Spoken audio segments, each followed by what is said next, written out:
কিয়ামতের মাঠে রে আলী,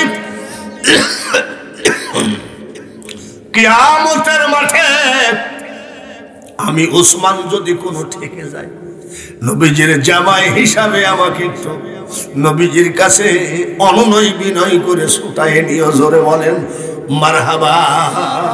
ওদের মধ্যে ভ্রাতৃত্ব ছিল কিনা? আর আমাদের মধ্যে ভ্রাতৃত্ব আছে নাকি?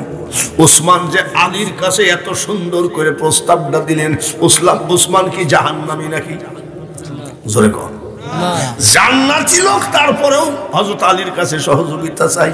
হজ করেছেন কারা কারা একটু হাত তোলেন তো। বাবারে মেলায় তো হাজি বসে আছে, দোয়া তো কবুল হবে, সুবহানাল্লাহ। আজকে দোয়া কবুল হবে তাতে কোনো সন্দেহ নাই।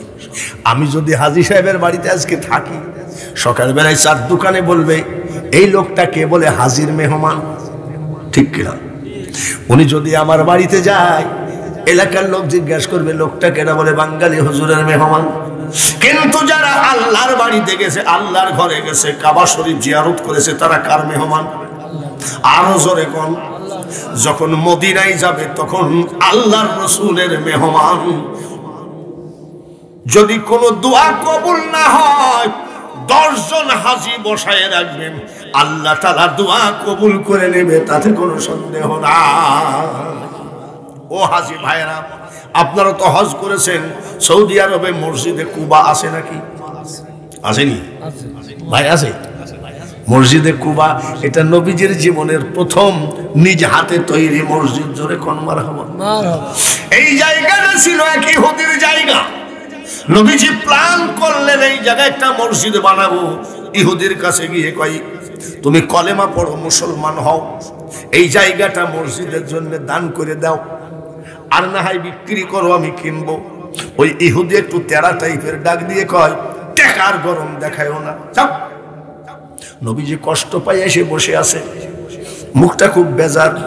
হযরত ওমর রাদিয়াল্লাহু তাআলা আনহু, হযরত আবু বকর রাদিয়াল্লাহু তাআলা আনহু দুইজন এসে কয়, নবী গো, আপনার মুখটা বেজার কেন?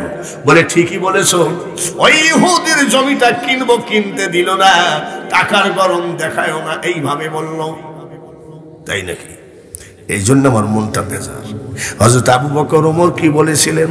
ইয়া রাসূলুল্লাহ, নারায়ে তাকবীর, আল্লাহু আকবার। কি বলেছিলেন? নবী গো, যেদিন থেকে আপনার হাতে হাত দিয়ে কলেমা পড়েছি, ওই দিন থেকে আমরা সব সইতে পারি, আপনার মুখ বেজার আমরা সইতে পারি না। এরাই হলো আশিকে রাসূল। আর আমরা গাজায় দম মাইরে কয়, আই মুহাম্মদ কামলিওয়ালা, আয় রে আমার বুকে। এত বুকে তো গাজার গন্ধ, তো মোহাম্মদ যাবে কেমন? গান গাইলে যদি কেউ অলি হতো, বাংলাদেশে সব থেকে শাহজালালের থেকেও বড় অলি হতো মমতাজ। তার কারণ বেহু গান গাইছে। জোরে বলেন ঠিক কিনা?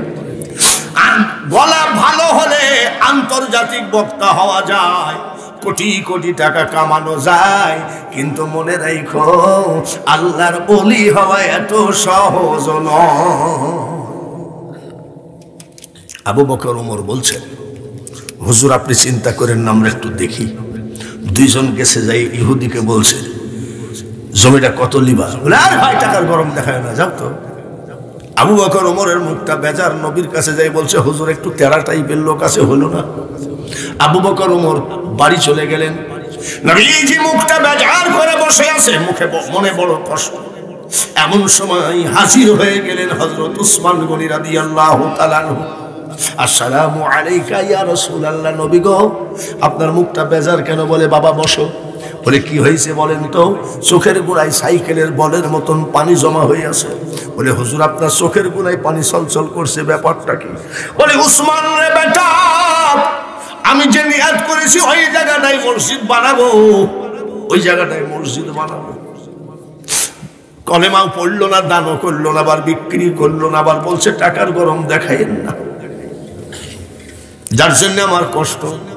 এইবার আসেন উসমান গনি ডাক দিয়ে বলতেছে, ইয়া রাসূলুল্লাহ, ইয়া হাবিবাল্লাহ, আমি যেদিন থেকে কলেমা পড়েছি গো নবী, আমি দুনিয়ায় সব সহ্য করতে পারি, আমার দয়ার নবীর মুখ বেজার আমি সইতে পারি না। আপনি কি জানেন হুজুর আমি ব্যবসা করি? বলে হ্যাঁ। সিরিয়ায় যাই মাল কিনতে মুকামে, শাম দেশে যাই মুকামে, ইয়ামিন শহরে যাই মুকামে, মুকাম থেকে মাল কিনা বেচা করে 1 মাস 20 দিন 25 দিন পর আমি বাড়ি আসি। নবী গো, আমি উসমান সত্যি বলছি আপনার কাছে, আমি জীবনে আপনার মুখ না দেখে আমি বেটা বিটির মুখ দেখি না। সুবহানাল্লাহ। বলে কিরকম? ইয়ামিন থেকে আগে আপনার কাছে আসি, 15 দিন পর 1 মাস পর আপনার দরবারে আসি, আপনার চেহারাটা না দেখে আমি বেটা বিটির চেহারা দেখি না। আজকে এসেই দেখি আপনার মুখটা বেজার, আমি বড় কষ্ট পাইছি। হুজুর দেখি কিছু করা যায় নাকি? উসমান গনি যায় ইহুদিকে বলছে, এই তোর জমির দাম নিবি কত? নবীর মুখে চোখে পানি, কত নিবি বল? আমার মিল কারখানা, আমার গোডাউন, আমার গুদাম ঘর, আমার টাকা পয়সা, আমার জমি জায়গা, আমাদের দেশে বলে সুযোগে সদ্ব্যবহার করে সবগুলো লিখে নিয়েছে। সূরা কাফিরুন মুখস্থ করতে পারো না, আর একজন হাফেজ চোখ বন্ধ করে পড়তেছে, আম্মা ইয়াতাসাআলুনা আনিন নাবাইল আযীমিল্লাযী হুম ফীহি মুখতালিফুন কাল্লা সায়ালামুনা সুম্মা কাল্লা সায়ালামুন আলাম নাজআলিল আরদা মিহাদান ওয়াল জিবালা আওতাদান ওয়া খালাকনাকুম আজওয়াজা ওয়া জাআলনা নাওমাকুম সুবাতান ওয়া জাআলনাল লাইলা লিবাসা ওয়া জাআলনান নাহারা মাআশা ওয়া বানাইনা ফাওকাকুম সাবআন শিদাদা ওয়া জাআলনা সিরাজান ওয়া হাজা ওয়া আনসালনা মিনাল মু'সিরাতি মা'আন সাজ্জাজান লিনুখরিজা বিহি হাব্বান ওয়া নাবাতা। 30 পারা মুখস্থ। সুবহানাল্লাহ। তো লজিং বাড়িতে, জায়গির বাড়িতে খুব গরিব মানুষ, যে বাতি কি ধরায় পড়ছি আমরা, হারিকেন, আর ওই যে ওইটাকে কি বলে, লম্প, লম্প জ্বালায়, এটার নাম লেও তো হারিকেন জ্বালায় পড়তেছে। আর মাত্র দুই লাইন মুখস্থ করলেই কাম হয়ে যায়। 2 লাইন মুখস্থ করার আগে আর মাত্র 2 লাইন বাকি, হারিকেনের তেল শেষ। উস্তাদ মারবে, আড্ডা মারি বেড়াও, জায়গির বাড়িতে পড়াশোনা করো না, উস্তাদ মারবে যার জন্য মাত্র 2 লাইন মুখস্থ বাকি আছে, তাহলে উনার সবকটা শেষ হয়ে যায়। এইবার বাবাজি রে, হারিকেনের তেল শেষ। জানলা, রাস্তার ধারে জানলার পাশে বসে ছেলেটা কাঁদতেছে, ওগো মাওলা, দরিয়াকে শুকায়ে বালুচর বানাও, আর বালুচরকে দরিয়া বানাই তিনি কে? আমি তোমাকে দেখলাম, আমার পাগল উম্মত তো তোমাকে দেখলো না। আল্লাহ কয়, তুমি তো একবার দেখলা, তোমার উম্মত ডেলি 5 বার দেখবে। জোরে কোন সুবহানাল্লাহ। কোথায় দেখা হবে? জোরে কোন। হাবিব, তোমার উম্মত 5 বার নামাজ আদায় করবে, 5 বারই তোমার উম্মতের সাথে দেখা হবে। আল্লাহর ওয়াদা 1 নম্বর না 2 নম্বর? ইমামে আজম আবু হানিফা বলতেছে, আমি 82 বার আমার আল্লাহকে দেখেছি। সুবহানাল্লাহ। 82 বার আল্লাহকে দেখার কারণ আছে, উনি 2 রাকাত নামাজের মধ্যে 40 বছর 1 খতম কোরআন শরীফ করেছে। 40 বছর নামাজ আদায় করেছে, 2 রাকাতে কোরআন খতম করছে। আর আমাদের যদি তারাবি খতম তারাবি হয়, দেখবেন লোক পাওয়া যাবে না, সব সূরা তারাবির দিকে পলাইছে। 12 রাকাত পড়ে, 12 রাকাত পড়ুক আর 8 রাকাত পড়ুক, এটা তার একান্ত ব্যক্তিগত ব্যাপার। কিন্তু আমরা 20 রাকাতের দলে, ধরে কোন ঠিক কিনা? কয় রাকাতে? সৌদি আরবেও 20 রাকাত, তাহলে খতম তারাবি হয় কেমনে? আহলে হাদিস, আহলে কোরআন আমি বুঝি না, যার যার খুশি করে যাও, কিন্তু আমাদেরটাই বাধা দিও না, তোমারটাই আমি বাধা দিতে রাজি না। যখন হিসাব হবে কিয়ামতের মাঠে, ঠক বিচার, সেই দিন বোঝা যাবে। আমরা 20 রাকাত পড়েছি, আল্লাহ যদি বলে তোমার 20 রাকাত হয় নাই দুজকে যাব, আপনারা 8 রাকাত করে বেহেশতে গেলে আমার লাভ নাই? লাভ আছে নাকি? আমি দুজকে গেলে আপনার লস আছে নাকি? বাইরে আমার খবরদার, ওই বিচার করলে বাংলার মাটিতে রক্তে লাল হয়ে যাবে। তার কারণ এক ধরনের মোল্লা বাইর হয়েছে, সেই মোল্লা বলতেছে বেতের 1 রাকাত পড়লেই হয়। আর একজন আবার বলছে সামি আল্লাহ লিমান হামিদা বলা গুনাহ। আখিরি জামানা আরো কত কিছু আসবে, খবরদার ইমানটা একুরেট রেখে কবরে যেতে হবে। জোরে বলেন ঠিক কিনা? ওই দেশের মৌলানারা বলতেছে মুহাম্মদের মুখে দুর্গন্ধ ছিল। নাউজুবিল্লাহ। আপনারা কি বিশ্বাস করেন?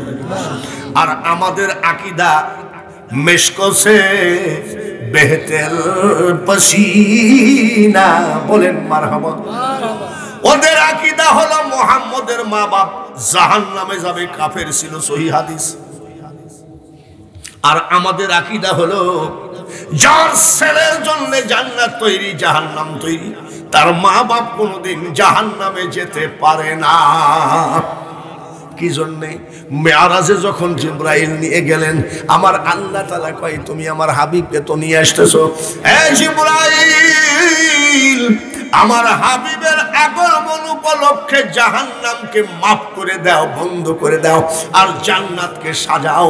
যার ছেলের আগমনে জান্নাতকে সাজানো হলো আর তার মা বাপ জাহান্নামে যাবে, এটা হলো কাফেরি আকীদা, এটা আবু জেহেলের আকীদা। এটা হাফেজি মাদ্রাসা না? কিয়ামতের মাঠে আল্লাহ তাআলা একজন হাফেজকে বলবে 10 জন জাহান্নাম থেকে জান্নাতে নিয়ে যাও। সুবহানাল্লাহ। একজন হাফেজ যদি 10 জন জাহান্নামীকে জান্নাতে নিতে পারে, কেউ যদি বলে আমার নবীর মা বাপ জাহান্নামী, তোমরা বলে মরো আর আমরা মাইনে মরছি, দেখা যাক তাফসীর কিয়ামতের মাঠে আছে কি নাই। জোরে বলেন আছে কি নাই? বাবাজিরা, ওই তর্ক বিতর্ক করলে বাংলাদেশ ফাঁকা হয়ে যাবে, গোরস্থানে জায়গা হবে না।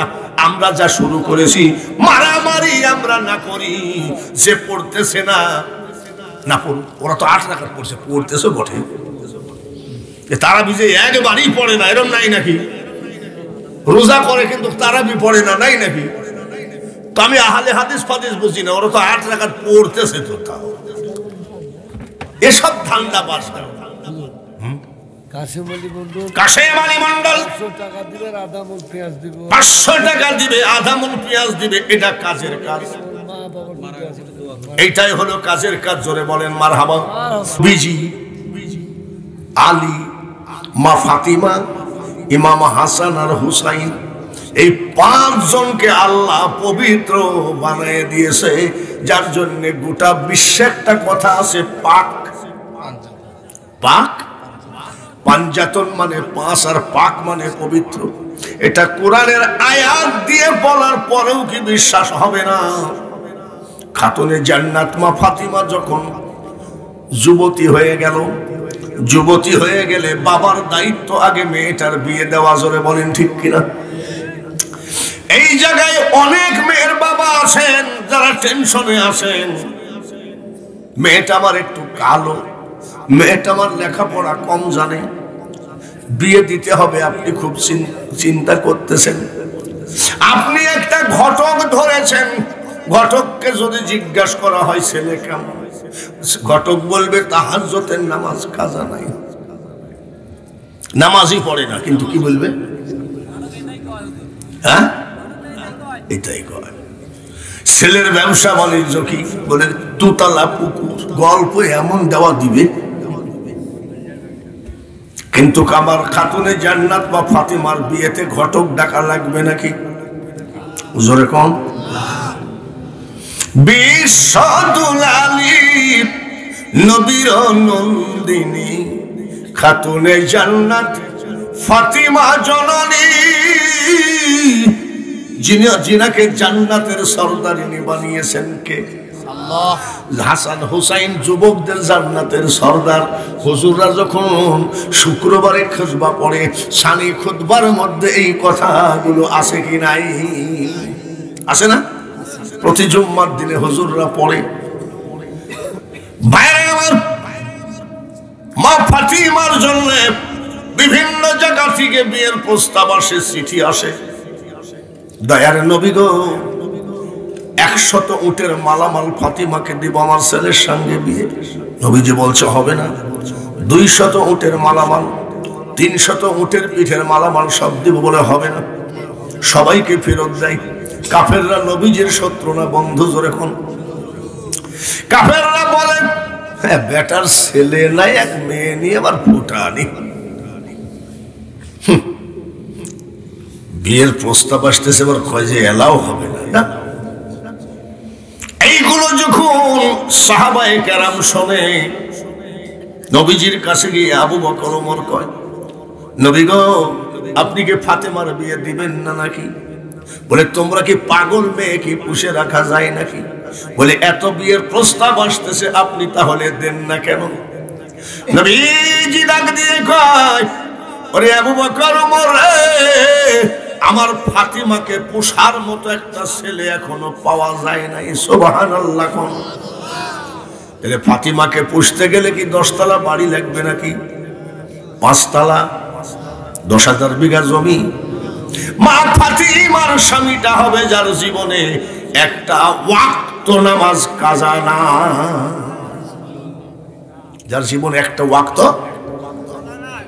আমরা তো মেয়ে বিয়ে দিই, কি ধরনের ছেলে খুঁজি? জোরে কর। সরকারি চাকরি হলে তো কোনো কথাই নাই, সে ছেলে হিরো খাক আর মদ খাক আর গাঁজা খাক। আর বাপের যদি পাবনা শহরে 2টা মার্কেট থাকে, 3টা পেট্রোল পাম্প থাকে, ও ছেলে যদি হিরোইন খায়, তাও মেয়ের বাপ বলবে তাড়াতাড়ি কাজী, দেরি করিস না। তো আগে আমাদের বিয়ের সময় ওই বিয়ের মজলিসে 2 রাকাত নফল নামাজ পড়াই নিত। এখন আবার তাও নেই, ওরা বাতিল হয়ে গেছে। তারপরে ছেলে হলে আজান দিত, ছেলে হলে আজান দিত। এখন কি দেয়?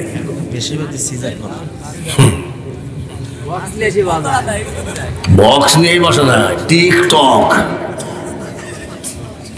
টিকটক দেখা সওয়াল আর কেমন হবে, ঠিক কিনা?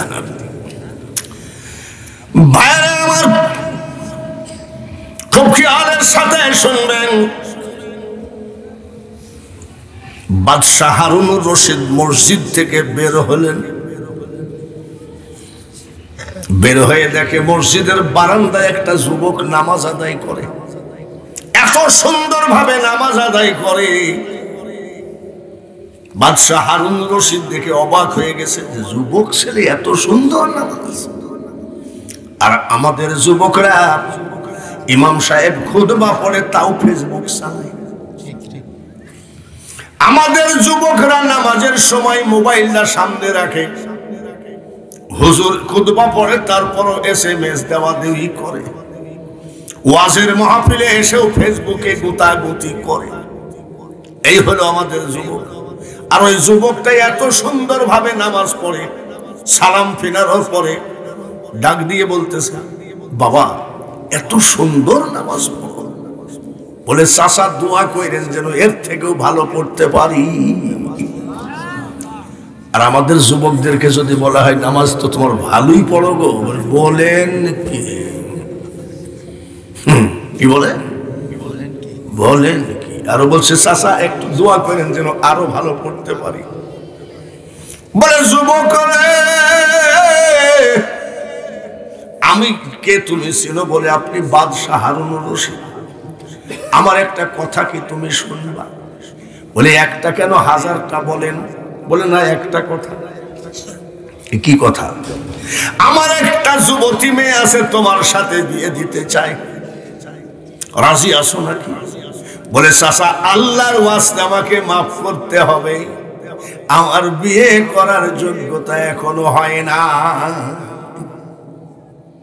আমি চাকরি নাই, ব্যবসা নাই, আমি সম্ভব না।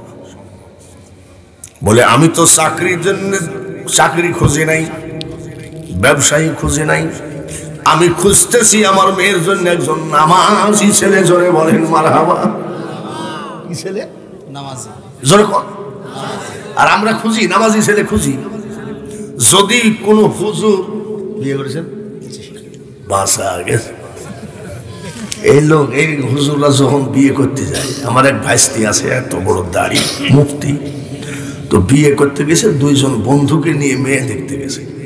আমার ভাইস্তি পড়েছে মাঝখানে, দুই বন্ধু দুই পাশে। মেয়ে খাবার নিয়ে এসে কয় চাচা সালাম আলাইকুম।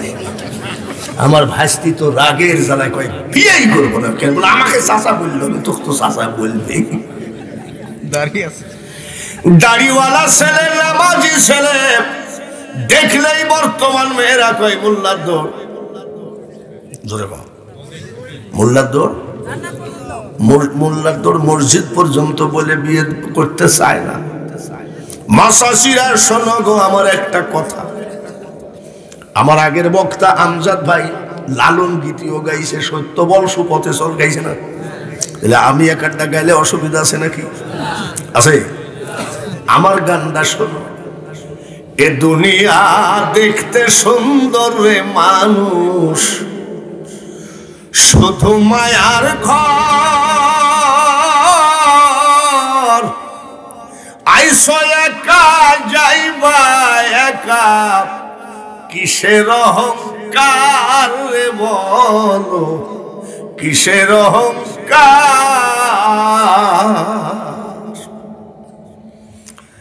ডেপুটি স্পিকার আপনারা পাইছেন পাবনায়, পাবনার লোকের বিশাল কপাল, পাইতে পাইতে আবার রাষ্ট্রপতি পেয়ে গেল, বিশাল কপাল না? ডেপুটি স্পিকার পাইলেন, স্বরাষ্ট্রমন্ত্রী পাইছেন। সাইদ সাহেব একবার মনে হয় তথ্যমন্ত্রী ছিল, নিজামী ছিল, কৃষি ও শিল্পমন্ত্রী।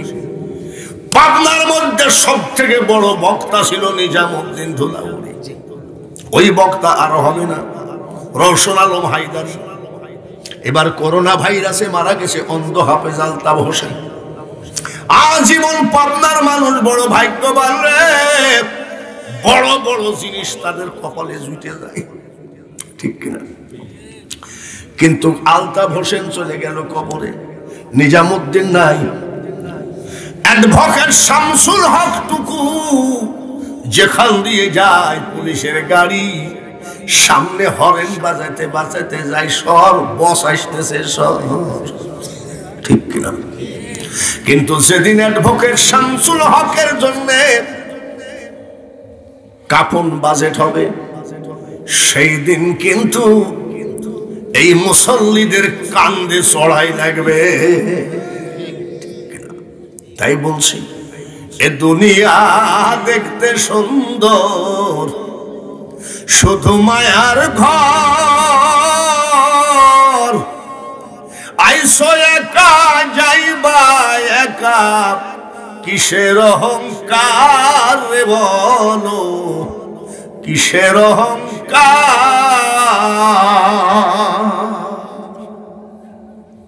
কি করতেছো বুঝতেছি না ভাইয়ের আমার। বাদশাহ হারুনুর রশিদ বলছে, বাবা বেকার হওয়ার যাই হও, আমি তোমাকে পছন্দ করছি।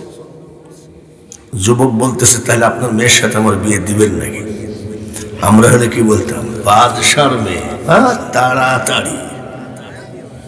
আর যুবকটা বলতেছে, আমার সাথে যদি আপনার মেয়ের বিয়ে দিতে হয়, আমার একটা দাবি রাখতে হবে। বলে, আর পাগল কোথাকার, একটা দাবি কেন? আমি বাদশা, কি লিবি বল, সব পাবে। আমার একটা দাবি বলে কি, যা বলেন আমার সাথে যদি মেয়ে বিয়ে দিতে হয়, ওই মেয়েকে আমি জীবনে বিয়ে করব না, যার জীবনে এক ওয়াক্ত নামাজ কাজা আছে। কেমন বুঝলেন ও মুসলমান? আমরা কোন জাইতে মুসলমান? এই দেখো, ওনার জমি আর আমার জমিন পাশাপাশি, মাঝখান দিয়ে লম্বাটা কি কোদাল দিয়ে কাইতে কাইতে বেঁকা করে দু হাত ঠেলি নিয়ে মসজিদে যাই কয়েক কাতার সোজা করে, মানে ওইদিকে বেঁকা হয়ে গেছে, এদিকে কি করে? বাদশাহ হারুনুর রশিদ বলেন, আমার মেয়েকে আমি জন্ম দিয়েছি, আল্লাহর ঘরে দাঁড়ায় বলতেছি আমার মেয়ের জীবনে এক ওয়াক্ত নামাজ কাজা না। এক ওয়াক্ত নামাজ, আর আমাদের মেয়ের জীবনে নামাজ। চলো বলে তাহলে আমি বিয়ে করব। যুবককে ডেকে নিয়ে চলে গেল। বাবা ডাক দিয়ে বলে মা, একজন যুবক ছেলে নিয়ে আসে, আমার বড় পছন্দ, তোমাকে বিয়ে করা লাগবে। বলছে আব্বা আলহামদুলিল্লাহ, আমাকে তো তুমি খারাপ জায়গায় দিবা না আমি জানি, কিন্তু আমার যে একটা দাবি আছে আব্বা। বাদশাহ হারুনুর রশিদ বলে কি দাবি মা বলতো? বলে আব্বা গো, ওই ছেলেকে জিজ্ঞাসা করেন যেই দিন থেকে তার জীবনে নামাজ ফরজ হয়েছে, এক ওয়াক্ত নামাজ যদি জীবনে কাজা হয়, ওই ছেলেকে আমি স্বামী বলে কবুল করতে রাজি না। এটাই হলো মুসলমান জিন্দেগি। বিয়ে হয়ে গেল, বাসর ঘরে ঢুকলো, স্বামী সালাম দেয় আসসালামু আলাইকুম ওয়া রাহমাতুল্লাহ। এখানে তো বহু লোক বিয়ে করেছেন, বাসর ঘরে বউকে সালাম দিয়েছেন নাকি? জোরে কম, আরো জোরে কম। সালাম দেওয়ার সময় তো দেন নাই, বউ স্বামীকে সালাম দেয়নি, স্বামী বউকে সালাম দেয়নি। এরা হলো মুসলমান। স্ত্রী কয় ওয়া আলাইকুম আসসালাম, এবার স্ত্রী কয় আসসালামু আলাইকুম, সালাম বিনিময় হলো। জিজ্ঞাসা করে স্বামী গো, আমার আব্বা এমন একটা ব্যক্তি, কেউ যদি সহি কোরআন পড়ে তাকে ডেকে খাওয়ায়, আর যদি কোনো নামাজি ব্যক্তি দেখে আমার আব্বা তার খেদমত করে, তাকে খুব পছন্দ করে, আমার আব্বা আপনার নামাজটা পছন্দ করেছে, আমার জীবনেও নামাজ কাজা নাই। স্বামী গো, বাড়ি ঘর কেমন? আমার আব্বা তো বাড়ি ঘর দেখে নাই, দেখিছে কি? জোরে কোন নামাজ। বাড়ি ঘর কেমন? স্বামী ডাক দিয়ে বলে স্ত্রী জিজ্ঞাসা করলে বাড়ি ঘর কেমন? আমি যেই ঘরে ঘুমায়ে থাকি, ঘরের ভিতরে কি কি আছে বাইরের থেকে সব দেখা যায়। কি নাই? জোরে কোন কি নাই? বেড়া নাই। ওই ঘরটা তো খুব সুন্দর। পরের দিন বউ নিয়ে গেল, ঘরের কাছে যায় বলছে এই ঘরটা আমার। স্ত্রী ডাক দিয়ে কয় দেখি তো ঘরের ভিতরে কি কি আছে, কি কি আছে দেখি তো। দেখে স্বামীর বিছানার উপরে, স্বামীর বিছানার উপরে একটা বদনা, বদনার উপরে দুখানা রুটি। সুবহানাল্লাহ। জিজ্ঞাসা করে স্বামী গো, বিছানার উপরে বদনাখানা কিসের? বলে আমি যেদিন থেকে আমার উপরে নামাজ ফরজ হয়েছে, আমি 8 ঘন্টা জীবনে ওযু ছাড়া থাকি না। মুসলমানের চরিত্র তো এরকম হওয়ার কথা ছিল। 8 ঘন্টা বিনা ওযুতে থাকে না কেডা? ওই যুবক। আর আমাদের যুবকরা, আমাদের যুবকরা, এটা এটা কি ঈদের মাঠ? এটা না, এটা হলো মাদ্রাসার কবরস্থানের জায়গা। ঈদের নামাজের সময় কুলাকুলি করে না, বুকে বুক মিলায় না। অনেক লোক মনে করে আন্তর্জাতিক খ্যাতি সম্পন্ন বক্তা, একটু ওনার বুকে বুকটা মিলায় যদি জান্নাত পায়। বক্তা জান্নাতে যাবে কিনা তাই তো ঠিক নেই। সব আসে। এক যুবক আসতেছে, হুজুর একটু আয়। জড়ায় ধরেছি মুখে আজিজ বিড়ির ভগ ভগা গন্ধ। কিসের গন্ধ? জোরে গন্ধ। এই চা আনা লাগবে না বাবা, তোর আল্লাহর ওয়াস্তে মাপসা। এ চা না, শরবত। আমি কি গো বাবাজি, ওযু করো নাই? বলে হুজুর গোসল করি নাই। ঈদের দিনে কি করে নাই? কেন? বলে আমি ঘুমাইছিলাম, আব্বা বলেছিল টাইম মতো ঈদের জামাতে না গেলে আজকে খাবার বন্ধ। তো উঠে দেখি জামাতের সময় হয়ে গেছে, তো অন্য দরজা দিয়ে দৌড় মারি এসে তাড়াতাড়ি দাঁড়িয়েছে। তুমি কি বিড়ি খাও নাকি? তো বলছি একটু টেনশনে তো টানাই লাগে। আমার যুবক মুখে বিড়ির গন্ধ, আমাদের যুবক গাঁজা টানতে টানতে এমন টানা টানছে, বাড়ি এসে বউ বসে আছে, বউকে কয় ও মা, বউ কয়, বউকে কি কয় ও মা, বউ কয়। তার মানে এমন ধরা ধরেছে গাঁজাতে। যেদিন তোমার ডাক পড়িবে রে যুবক, ওই কবর মাঝে শুইতে, জোগাড় কিছু করছো তুমি তার মাঝে বিছাইতে। এমন আযাব দিবে রে ভাই ওই কবরের ওই মাটিতে, আর গলা ফেটে পড়বে রক্ত চিৎকারের ওই চোটেতে। বলে স্বামী গো, রুটি দুই খান কিসের? বলে আমি শুধু মা খলাকতুল জিন্না ওয়াল ইনসা ইল্লা লিয়াবুদুন। আল্লাহ তাআলা বলছেন আমার উদ্দেশ্য শুধু তুমি আমার বন্দেগী করবা, ইবাদত করবা। আমি তো সর্বক্ষণ আমি মওলার দরবারে বসে বসে কান্দি আর নামাজ পড়ি। আমার তো ব্যবসা নাই, চাকরি নাই, কিছু নাই, আমি নামাজ নিয়েই থাকি।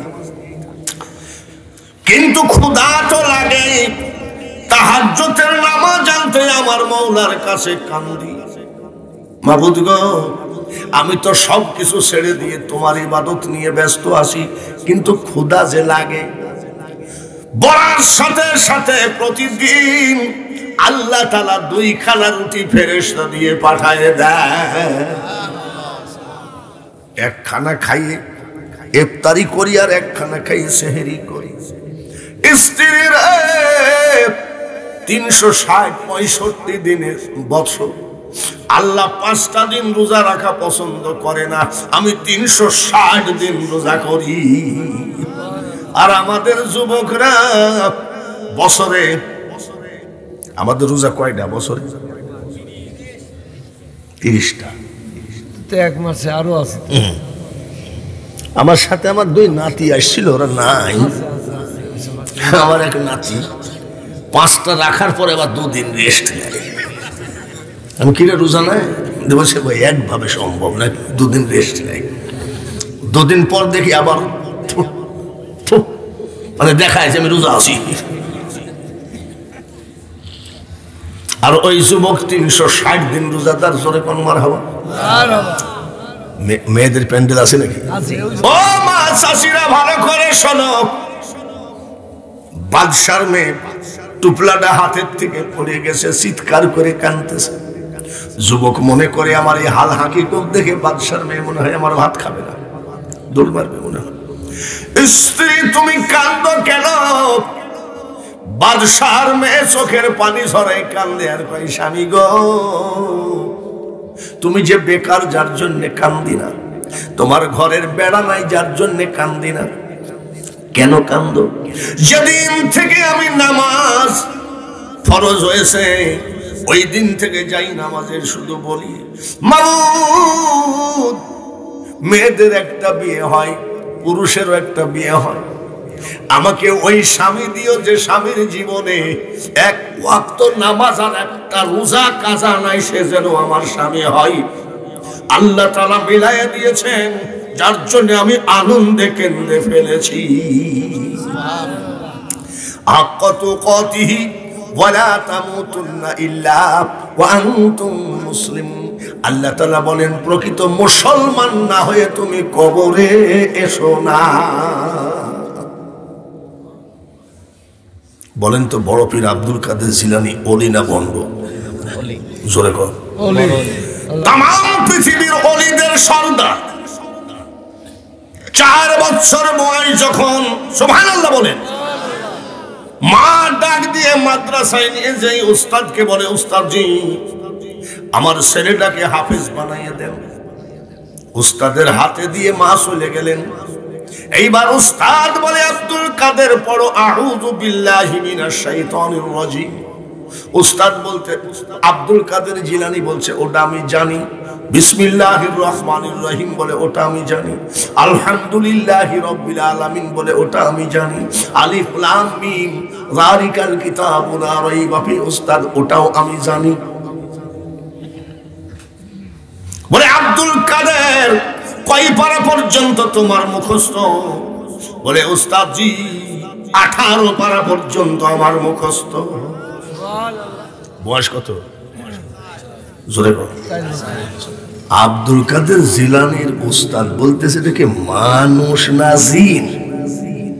4 বছরে 18 পারা। বাড়ি যাও। আব্দুল কাদের জিলানী বাড়ি চলে গেছে। পরের দিন উস্তাদ বাড়ির গেটে যাই কয় আসসালামু আলাইকা আলাইকুম ইয়া আহলাল বাইত। ঘরে কে আছেন সালাম নেন। পর্দার আড়াল থেকে বড় পীর সাহেবের মা কয় ওয়া আলাইকুম আসসালাম বাবাজি, আমি তো কোনো পুরুষের সামনে যাই না। বড় পীর সাহেবের মা জীবনে কোনো পুরুষের সামনে জোরে বলে যায় না। আর আমরা মহিলাদের অত্যাচারে হাঁটতেই পারি না। ঈদের বাজারে মহিলা, কুরবানির ঈদের বাজারে মহিলা, পহেলা বৈশাখ হলে তো মহিলারা এমন খেপান খেপে, শাড়ির উপরে লেখা এসো হে, জোরে বল এসো হে, মানে বৈশাখকে ডাকে চলে এসো। বৈশাখ যদি আবার কাল হয়ে যায়, খালি বৈশাখ না কাল বৈশাখও একটা কথা আছে, জোরে বলেন ঠিক। মাসাসিরা ভালো করে শোনো, ডাক দিয়ে বলে আমি তো কোনো পুরুষের সামনে যাই না। বলে মাগো আশা লাগবেন আমার সামনে। বলে আপনি কে? বলে আমি আপনার ছেলে আব্দুল কাদেরের উস্তাদ। বলে আমার ছেলে কি কোনো বেয়াদবি করেছে? বলে না। কি হয়েছে বলেন তো? বলে মাগো আপনি তো হাফেজ বানাতে দিলেন, কিন্তু আপনার ছেলে তো 18 পারা মুখস্থ। বলে ঠিকই বলেছেন। বলে কেমনে মুখস্থ হলো? আমি যখন আমার আব্দুল কাদেরকে ঘুম পড়াই, 1 পারা কোরআন শরীফ শোনায় ঘুম পড়া। এরকম মা সাথিয়া থানায় আছে নাকি? আমাদের দৌলতপুর থানার ভিতরেও নেই। মায়েরা ছেলেকে ঘুম পড়ায় আগাডুম বাগাডুম। কি গো? ঘোড়াডুম বলে ও যদি না ঘুমাই, মা বলে ওই যে জানলা দিয়ে তাকা ভূত আসতেছে। তারপরেও যদি না ঘুমাই, মা ডাক দিয়ে কয় বাঘ আসতেছে। যে মা ছেলেকে ভূতের ভয় দেখায়, বাঘের ভয় দেখায়, ঘুম পড়ায়, ওই মা কোনদিন ওলি আল্লাহর মা হতে পারবে না। ঘুমের মধ্যে আমার আব্দুল কাদের মুখস্থ করে ফেলেছে। বয়স কত? 4 বছরের ছেলে। বলে না গো মা না। কেন? আমি তোমার ঘুমের মধ্যে শুনে মুখস্থ করি নাই। আমি যখন তোমার পেটে ছিলাম, তুমি যখন কোরআন শরীফ পড়তা, পেটের ভিতর থেকে আমি আব্দুল কাদের 18 পারা মুখস্থ করে ফেলেছি। পৃথিবীতে এই একটা ওলি নয়, এরকম বহু ওলি আছে যারা মার পেটের থেকে ওলি হয়ে দুনিয়ায় এসেছে। জমিন যদি ভালো হয় ফসল, জমিন যদি ভালো হয়। খাজা মঈনুদ্দিন চিশতি আজমিরি রহমতুল্লাহ আলাইহি 90 লক্ষ অন্য জাতিকে মুসলমান বানিয়েছে। বলেন মারহাবা। কত লাখ? কত লাখ? 90 লাখ। তো মিট মিট করে হাসতেছে। ওনার মা জিজ্ঞাসা করে বাবা তুই হাসিস কেন? বলে হাসছি না, হাসি ঠেকানো যাচ্ছে না, আসতেছে। বলে কেন? বলে 90 লাখ মুসলমান বানিয়েছে। বলে তাহলে তুই হাসবি কেন? আমি তোর মা হাসবো? এটা তো তোর কৃতিত্ব নয়, আমি তোর মার কৃতিত্ব। কেমন মা? বলে তাহলে শোন, 10 মাস 10 দিন পেটে ছিলি রে বেটা, আমি তোর মা।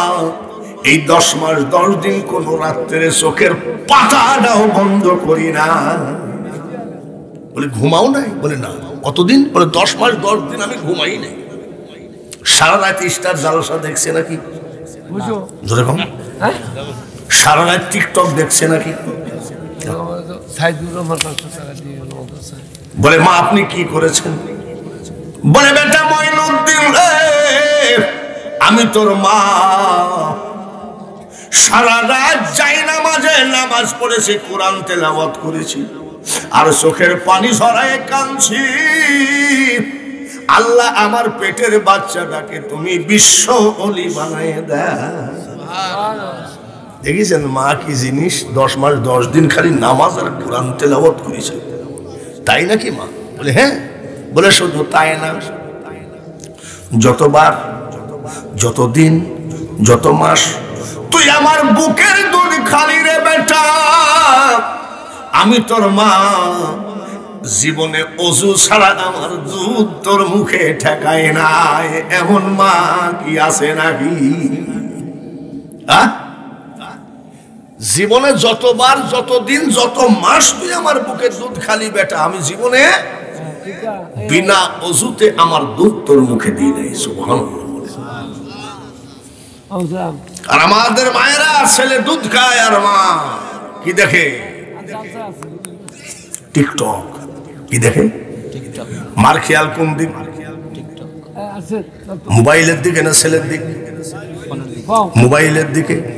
ছেলে দুধ খেতে খেতে ঘুমায় টেবিলের নিচে পড়ে গেছে, টেবিলের নিচে ঘুমাই আছে। আমার তো মামতো ভাই তো ভাড়াটা 10,000 টাকা দিবি, রিং করছে, একটু কথা করেন, দোয়া করেন। নারায়ে তাকবীর। হাজী সাহেবের মামা তো টিপু টিপু টিপু টিপু টিপু বাবা মা দুজন মারা। কোথায় থাকে? ও ভাড়াইতে বাহরাইন থাকে। 10,000 টাকা দান করলো গোরস্তে মাদ্রাসায়। একটু হাত তোলাই লাগে। আল্লাহুম্মা আমিন। বিদেশে বিপাকে যার বেটা মারা যায়, পাড়া পড়ছি না জানিতে, জানে আগে তার বাপ আর মাই।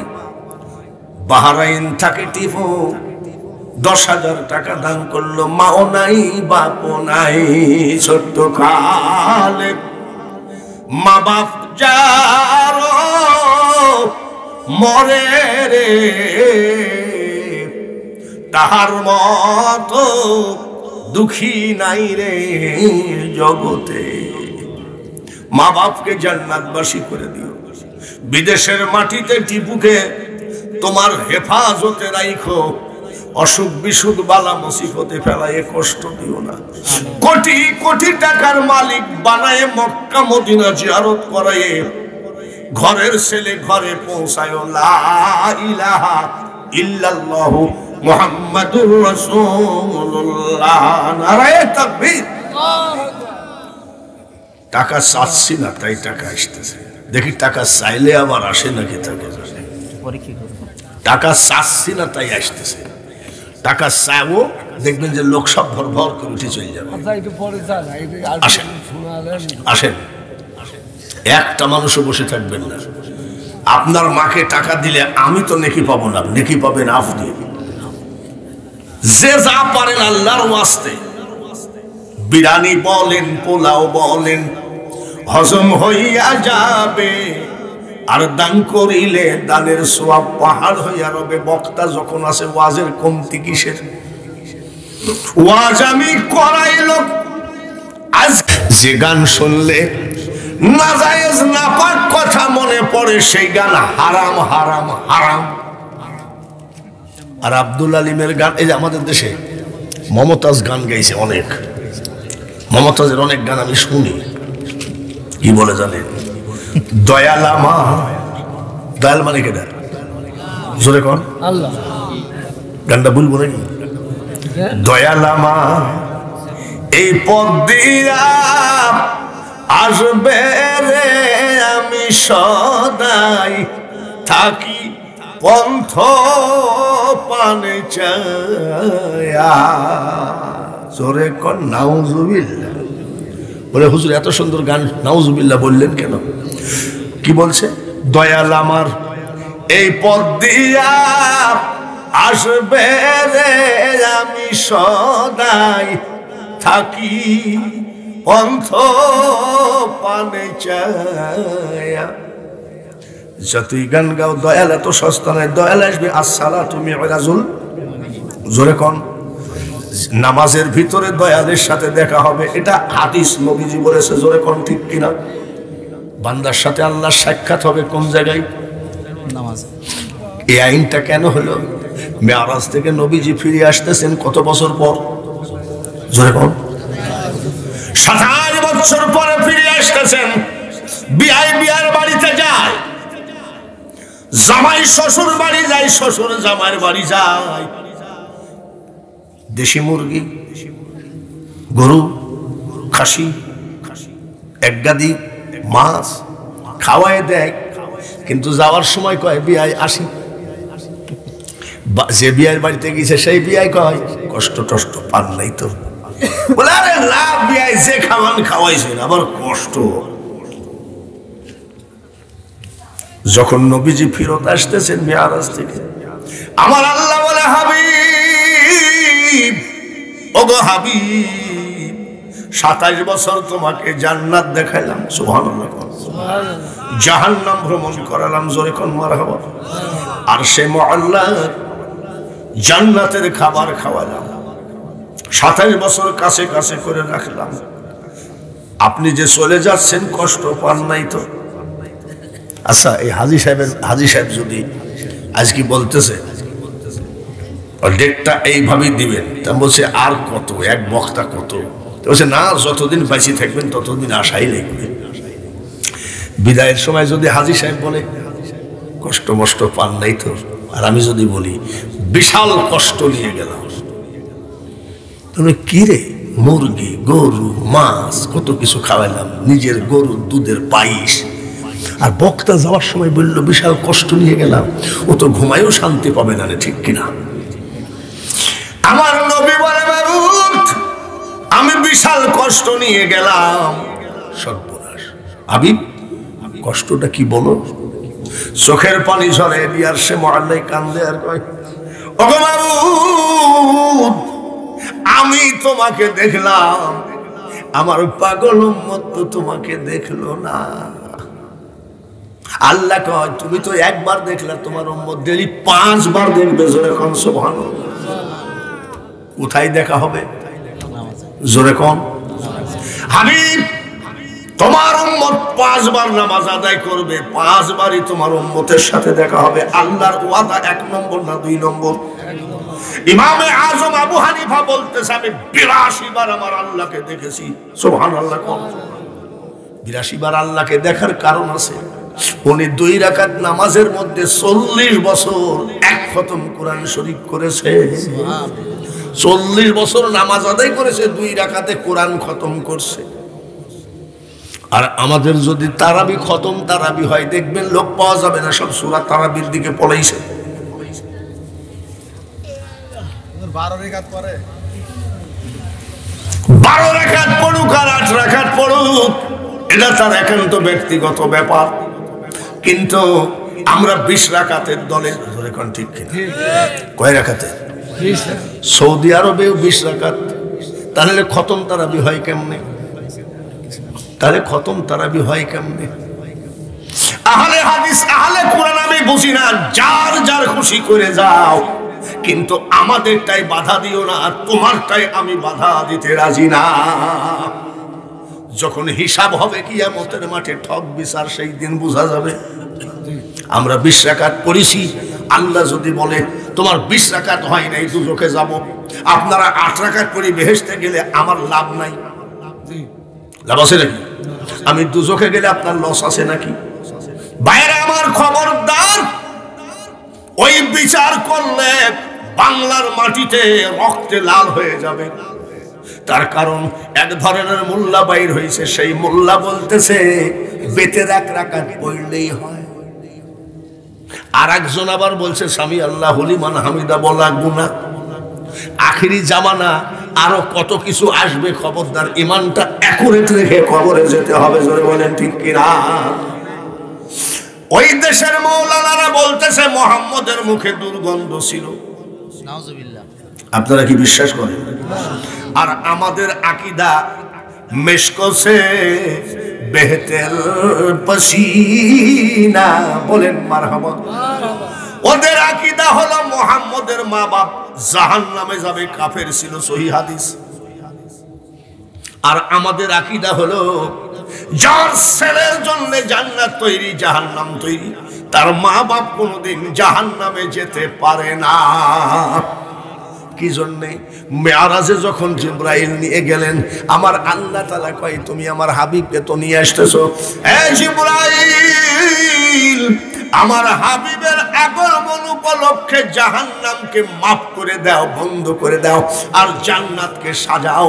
যার ছেলের আগমনে জান্নাতকে সাজানো হলো আর তার মা বাপ জাহান্নামে যাবে, এটা হলো কাফেরি আকীদা, এটা আবু জেহেলের আকীদা। এটা হাফেজি মাদ্রাসা না? কিয়ামতের মাঠে আল্লাহ তাআলা একজন হাফেজকে বলবে 10 জন জাহান্নাম থেকে জান্নাতে নিয়ে যাও। সুবহানাল্লাহ। একজন হাফেজ যদি 10 জন জাহান্নামীকে জান্নাতে নিতে পারে, কেউ যদি বলে আমার নবীর মা বাপ জাহান্নামী, তোমরা বলে মরো আর আমরা মাইনে মরছি, দেখা যাক তাফসীর কিয়ামতের মাঠে আছে কি নাই। জোরে বলেন আছে কি নাই? বাবাজিরা, ওই তর্ক বিতর্ক করলে বাংলাদেশ ফাঁকা হয়ে যাবে, গোরস্থানে জায়গা হবে না। আমরা যা শুরু করেছি মারামারি আমরা না করি, যে পড়তেছে না না পড়ুন, ওরা তো 8 রাকাত পড়ছে, পড়তেছে বটে, তারাবি যে একবারই পড়ে না এরকম নাই নাকি? রোজা করে কিন্তু তারাবি পড়ে না, নাই নাকি? তো আমি আহলে হাদিস ফাদিস বুঝি না, ওরা তো 8 রাকাত পড়তেছে। তো তাও এসব ধান্দা বাস না। কাশেম আলী মন্ডল 500 টাকা দিবে, আধা মণ পেঁয়াজ দিব, 500 টাকা দিবে, আধা মণ পেঁয়াজ দিবে, এটা কাজের কাজ। এইটাই হলো কাজের কাজ। জোরে বলেন মারহাবা। এটাকে সদকায়ে জারিয়া বলা হয়। জোরে বলেন মারহাবা। একটু হাত তুলি আল্লাহুম্মা আমিন। তোমার আর একজন বান্দা মাও নাই বাবাও নাই, 500 টাকা আধা মণ পেঁয়াজ দিয়েছে। জমিনে বরকত দিও, ফসল বাড়াইয়ে দিও, রোগ শোক বালা মুসিবত উঠাইয়ে নিও। একবার কাবা জিয়ারত করাইও, লা ইলাহা ইল্লাল্লাহু মুহাম্মাদুর রাসূলুল্লাহ, নারায়ে তাকবীর। বাবাজিরা, হযরত আবু বকর আর ওমর কয় ফাতিমার কি বিয়ে দিবেন না? এই জায়গায় কি ওয়াজটা ছিল কি ছিল না? ছিল। ওখান থেকে শুরু করবো নাকি? রাজি আছেন? লোকজন তো মোটেও নাই, সব উঠেই চলে গেল যে তার সামনে যার আছে মাইকালা থাকলে আজকে ওই ওয়াজটা করবে। এইবার ডাকে দিয়ে বলতেছে, আরে আবু বকর ওমর, তোমরা একটা ছেলে দেখো যার জীবনে নামাজ কাজা নাই, যে জীবনে একটু আল্লাহওয়ালা ব্যক্তিত্ব। জোরে কোন মারহাবা। কিছুক্ষণ পরে বলতেছি, ইয়া রাসূলুল্লাহ, ইয়া হাবিবাল্লাহ, একটা ছেলের কথা বলবো নাকি? বলে বলো। বলে কষ্ট পাবেন না তো? বলে না। হুজুর বেজার হবেন না তো? বলে না। আমি আর ওমর, ওমর বলতেছে আমি আর আবু বকর হযরত আলীকে মনে মনে জামাই হিসাবে চয়েস করছি, আপনার মতামত কি? কিছুক্ষণ জিন ধরে থাকলেন, থেকে বলতেছে আবু বকর, ওরে ওমর, এই মাত্র আমার কাছে খবর আসলো ফাতেমারা আলীর বিয়ের মোনাজাত জান্নাতের মধ্যে হয়ে গেল। নবীজির জবানে বলেছেন, আনা মাদিনাতুল ইলমি ওয়া আলিমুন বাবুহা, আমি জ্ঞানের শহর, আর এই শহরে ঢুকতে গেলে একটা দরজা, সেই দরজাটার নাম জোরে কোন? আলী। আরেকবার কোন? আলী। আলী। এমন বেয়াদব বক্তা বাংলার জমিনে বলতেছে আলী মদ খেয়ে নামাজ পড়তে যায়, মাগরিবের নামাজে ভুল করেছে। কত বড় পাপের কথা রে। আর আমি বক্তা বলতেছি হযরত আলীর মা বাবা আবু তালেবের স্ত্রী যখন আলীকে পেটে করে লাব্বাইক লা শারিকা লাকা লাব্বাইক কাবা জিয়ারত করতেছিলেন, এমন সময় পেটে ডেলিভারির ব্যথা হয়, সঙ্গে সঙ্গে কাবার দরজা খুলে দেওয়া হলো। কাবা শরীফের ভিতরে জন্ম হযরতে আলী। পায়ে তীর লাগলো, টান দিয়ে বের করতে পারে না, সাহাবীরা চিৎকার করে কান্দে। সাহাবীরা নবীর কাছে আরজি দিলেন, ইয়া রাসূলুল্লাহ, ইয়া হাবিবাল্লাহ, একটা আরজি নিয়ে আসছি, বলো কি আরজি? হযরত আলীর পার ভিতরে যে কাফেররা তীর ঢুকাই দিয়েছে, সেটা তো বের করা যায় না, টান দিলেই চিৎকার করে কান্দে। আমার নবী কয়, আমি যে টাইমের কথা বলবো সেই টাইমে টান দিবা, আমার আলী মোটেও টের পাবে না। কোন সময়? বলে যখন সে সেজদায় থাকবে। হযরত আলী নামাজে দাঁড়ালেন, টান দিয়ে তীর বের করেছে, সালাম ফেরানোর পরে দেখে যাই নামাজে রক্ত। বলে কি ব্যাপার? বলে আলীর তীরটা বের করা হলো। আমার নবী হযরত আলীকে জিজ্ঞেস করেছিলেন, আলী রে, এমনি টান দিয়ে বের করতে গেলে পাহাড় পর্বত কাঁপা, চিৎকার করো। যখন সেজদায় গেছিলা তখন তুমি মোটেও টের পেলে না, তুমি কোন জায়গায় ছিলা? সুবহানাল্লাহ। হযরত আলী কয় ইয়া রাসূলুল্লাহ ইয়া হাবিবাল্লাহ, আমি নামাজের সেজদায় আমার মাওলার কুদরতি পা দুখানার উপরে সেজদা দিয়ে আমার মাওলার প্রেমের দেওয়ানা হয়েছিলাম, যার জন্য আমি মোটে ওঠের পাই না। এটা ছিল হযরত আলীর নামাজ। আলীকে ডেকে আনো। আবু বকর ওমর গিয়ে দেখে হযরত আলী উট চড়াচ্ছে ময়দান মাঠে। আসসালামু আলাইকুম। ওয়া আলাইকুম সালাম, কেমন আছেন? আলহামদুলিল্লাহ। হযরত আলী জিজ্ঞাসা করলেন আপনারা কেমন আছেন? আলহামদুলিল্লাহ। নবীজি কেমন আছে? আলহামদুলিল্লাহ। হযরত আবু বকর ওমর বলে আলী রে, চারিদিকে ফাতেমার বিয়ের প্রস্তাব আসতেছে, কিন্তু তুমি তো বিয়ের প্রস্তাব দেও না। এত বড় পাপের কথা বললেন না। বলি কেন? বলে নবীর মেয়ে, ওকে কি আমি বিয়ে করা সম্ভব? পেটে ভাতে উঠ চড়াই। আচ্ছা কও তো, তোমার কি বিয়ে করার ইচ্ছা আছে নাকি? মনের কথাটা কও তো। বলছে ভাই এসব কথা বাদ দিয়ে অন্য কথা বলেন। বলছে বলো না। হযরত আলী একটুখানি চোখে পানি জমা হয়েছে, চোখটা মুছে আর কই আবু বকর ওমর, আমি বিয়ে করব এ কথা বলতে পারি না, তবে কে না চাই কাল কিয়ামতের মাঠে দয়ার নবীর জামাই হয়ে উঠতে? কে না চায়? সুবহানাল্লাহ। আবু বকর ওমর বলছে ওয়েলকাম, চলে এসো। কি ব্যাপার? আমরা বিয়ের প্রস্তাব দিই নাই, আমার নবী বিয়ের প্রস্তাব দিয়েছে, চলো। তাই নাকি? হযরত আলী গেলেন। আসসালামু আলাইকা ইয়া রাসূলুল্লাহ। হুজুর কেন স্মরণ করছেন, কেন ডাকছেন? আলী রে, চারিদিক থেকে ফাতিমার বিয়ের প্রস্তাব আসতেছে, তুমি কি বিয়ে করতে চাও নাকি? মত আছে নাকি? বলি ইয়া রাসূলুল্লাহ, ফাতিমাকে পোষার মতন আমার কিছুই নাই, কিন্তু একটা কথা আপনি যখন প্রশ্ন করেছেন জবাব দিতে চাই। কে না চাই কিয়ামতের মাঠে আপনার মতন মানুষের জামাই হয়ে উঠতে? হযরত আলী বলতেছে, তা নবী বলতেছে বোঝা গেল যে আমার জামাই রাজি আছে। আলী রে, তোমার কি টাকা পয়সা কি আছে বিয়ে করার মতন? বলে আমি পেটে ভাতে উঠ চড়াই, বিক্রি করা মতন কি আছে? হযরত আলী বলতেছে ইয়া রাসূলুল্লাহ, ঠেকানোর জন্য হেলমেট, ঢাল, আর যুদ্ধ করার জন্য তলোয়ার, এই দুইটা আছে। বলে তাই নাকি? ঢাল না হলেও হয় রে আলী, তুমি ঢালটা বিক্রি করো। বাজারে ঢাল নিয়ে বসে আছে শেরে খোদা আসাদুল্লাহিল গালিব। শেরে খোদার, শেরে খোদা, শেরে বাংলা না, শেরে খোদার ঢাল কিনার মতো পালুয়ান তো এই দেশে নাই, দরদামও করে না, ভয়তে আলীর পাশ দিয়েও হাঁটে না। হযরত ওসমান গনি রাদিয়াল্লাহু তাআলা আনহু ডাক দিয়ে কয় আলী, ব্যাপারটা কি? বলে বিক্রি করব। কত টাকা দিয়ে কিনা ছিল? বলে 480 দিরহাম। এই নাও 480 দিরহাম দিয়ে আমি ওসমান কিনে নিলাম। তুমি যদি 1 মাস এই বাজারে বসে থাকো, তোমার ঢাল কিনার মতো মস্তান এখনো হয় নাই। এর নাম আলী। জোরে কান সুবহানাল্লাহ। 10 বছরে মুসলমান হয়েছে, 11 বছরে শেরে খুদা টাইটেল পাইছে। বলে শেরে খুদা টাইটেলটা কেমনে পাইলো? বলবো না। 10 বছরের যুবক, 10 বছরের ছেলে। কাফেররা নবীকে পেঁচায় নিয়েছে। কাফেরদের নেতার হাতে বিশাল একটা পাথর, নবীর মাথায় মারবে, টুকরা টুকরা হয়ে যাবে। নবীর আর কোনো দিকে দৌড় মারার রাস্তাও নাই। এমন সময় হযরত আলী 3 দিনের শুকনা রুটি চাবাইতে চাবাইতে যাচ্ছে। 3 দিনের। মিটমিট করে হাসে। কাফেররা বলে হাসো কেন?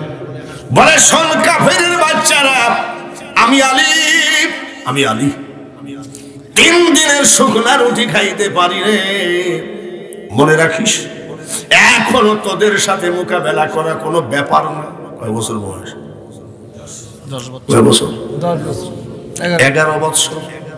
11 বছর বয়সে ওই কাফেরের নেতাকে একেবারে তুলি একটা আষাঢ় মারার সাথে সাথে মারা গেছে, আর বাকিগুলো যাইবে তো। সেই দিন নবী বলছিলেন, তুমি আজ থেকে আসাদুল্লাহিল গালিব শেরে খোদা। ঢালটা কিনে নিয়ে ওসমান গনি যাচ্ছেন, আলী যাচ্ছেন। এমন সময় হযরত আলীকে ডাক দিয়ে বলছে, আলী শোনো, শোনো দেখি এই টাকাটা দিয়ে কি হবে আমি জানি, ফাতিমার সাথে বিয়ে হবে। আলী রে, আল্লাহর ওয়াস্তে তোমাকে ঢালটা দান করে দিলাম। সুবহানাল্লাহ। কিয়ামতের মাঠে রে আলী, কিয়ামতের মাঠে আমি উসমান যদি কোনো ঠেকে যাই, নবীজির জামাই হিসাবে আমাকে একটু নবীজির কাছে অনুনয় বিনয় করে ছুটায় নিয়ে জোরে বলেন মারহাবা। ওদের মধ্যে ভ্রাতৃত্ব ছিল কিনা, আর আমাদের মধ্যে ভ্রাতৃত্ব আছে নাকি? উসমান যে আলীর কাছে এত সুন্দর করে প্রস্তাবটা দিলেন, উসমান কি জাহান্নামী নাকি? জোরে কর। জান্নাতি লোক, তারপরেও হযরত আলীর কাছে সহযোগিতা চাই। হজ করেছেন কারা কারা একটু হাত তোলেন তো। বাবারে, মেলাই তো হাজি বসে আছে, দোয়া তো কবুল হবে। সুবহানাল্লাহ। আজকে দোয়া কবুল হবে তাতে কোনো সন্দেহ নাই। আমি যদি হাজি সাহেবের বাড়িতে আজকে থাকি, সকালবেলায় চার দোকানে বলবে এই লোকটা কে, বলে হাজির মেহমান, ঠিক কিনা? উনি যদি আমার বাড়িতে যায়, এলাকার লোক জিজ্ঞাসা করবে লোকটা কেনা, বলে বাঙালি হুজুরের মেহমান। কিন্তু যারা আল্লাহর বাড়িতে গেছে, আল্লাহর ঘরে গেছে, কাবা শরীফ জিয়ারত করেছে, তারা কার মেহমান? আরো জোরে কোন। যখন মদিনায় যাবে তখন আল্লাহর রাসূলের মেহমান। যদি কোনো দোয়া কবুল না হয়, 10 জন হাজি বসায় রাখবেন, আল্লাহ তাআলা দোয়া কবুল করে নেবে, তাতে কোনো সন্দেহ না। ও হাজি ভাইরা, আপনারা তো হজ করেছেন, সৌদি আরবে মসজিদে কুবা আছে নাকি? আসেনি ভাই? আছে। মসজিদে কুবা এটা নবীজির জীবনের প্রথম নিজ হাতে তৈরি মসজিদ। জোরে কোন মারহাবা। এই জায়গাটা ছিল এক ইহুদির জায়গা। নবীজি প্ল্যান করলেন এই জায়গায় একটা মসজিদ বানাবো। ইহুদির কাছে গিয়ে কয়, তুমি কলেমা পড়ো, মুসলমান হও, এই জায়গাটা মসজিদের জন্য দান করে দাও, আর না হয় বিক্রি করো, আমি কিনবো। ওই ইহুদি একটু তেরা টাইপের ডাক দিয়ে কয়, টাকার গরম দেখায়ও না। নবীজি কষ্ট পাই এসে বসে আছে, মুখটা খুব বেজার। হযরত ওমর রাদিয়াল্লাহু তাআলা আনহু, হযরত আবু বকর রাদিয়াল্লাহু তাআলা আনহু দুইজন এসে কয়, নবী গো, আপনার মুখটা বেজার কেন? বলে ঠিকই বলেছো, ওই ইহুদির জমিটা কিনবো, কিনতে দিল না, টাকার গরম দেখায়ও না, এইভাবে বলল। তাই নাকি? এই জন্য আমার মনটা বেজার। হযরত আবু বকর ওমর কি বলেছিলেন? ইয়া রাসূলুল্লাহ, নারায়ে তাকবীর। আল্লাহু আকবার। কি বলেছিলেন? নবী গো, যেদিন থেকে আপনার হাতে হাত দিয়ে কলেমা পড়েছি, ওই দিন থেকে আমরা সব সইতে পারি, আপনার মুখ বেজার আমরা সইতে পারি না। এরাই হলো আশিকে রাসূল। আর আমরা গাজায় দম মাইরে কয়, আই মুহাম্মদ কামলিওয়ালা, আয় রে আমার বুকে। তোর বুকে তো গাজার গন্ধ, তো মোহাম্মদ যাবে কেন?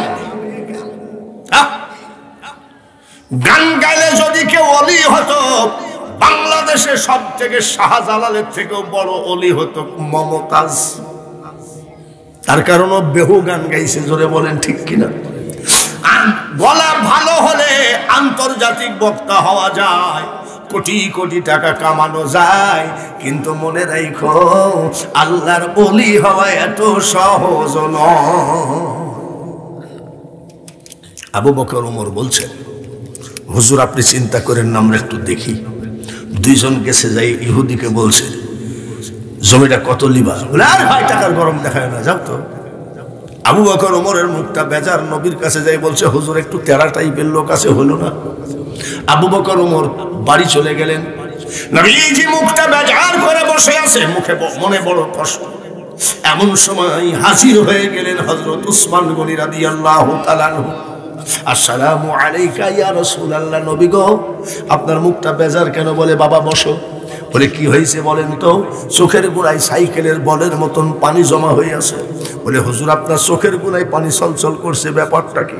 বলে উসমান রে বেটা, আমি যে নিয়াত করেছি ওই জায়গাটায় মসজিদ বানাবো, ওই জায়গাটায় মসজিদ বানাবো। কলেমাও পড়লো না, দানও করলো না, আবার বিক্রি করলো না, আবার বলছে টাকার গরম দেখাইন না, যার জন্য আমার কষ্ট।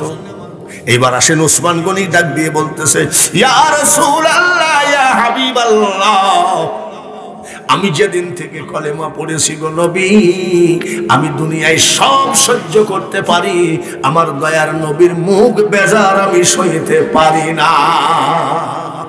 আপনি কি জানেন হুজুর আমি ব্যবসা করি? বলে হ্যাঁ।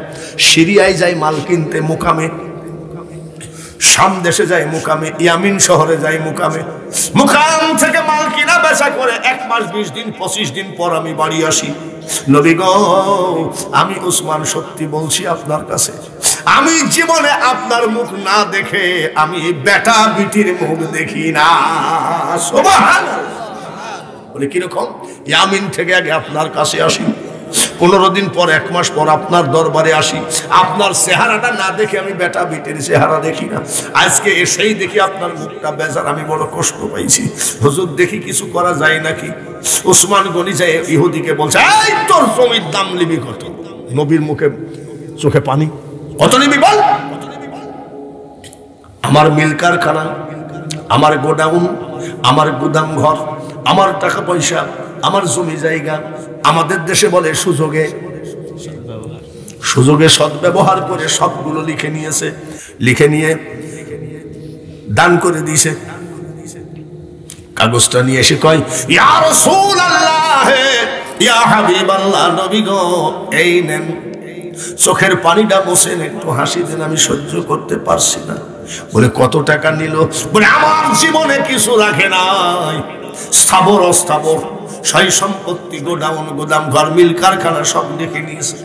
আমার নবী ডাক দিয়ে কয়, ওসমান রে, এত টাকা তো জমিনের দাম না।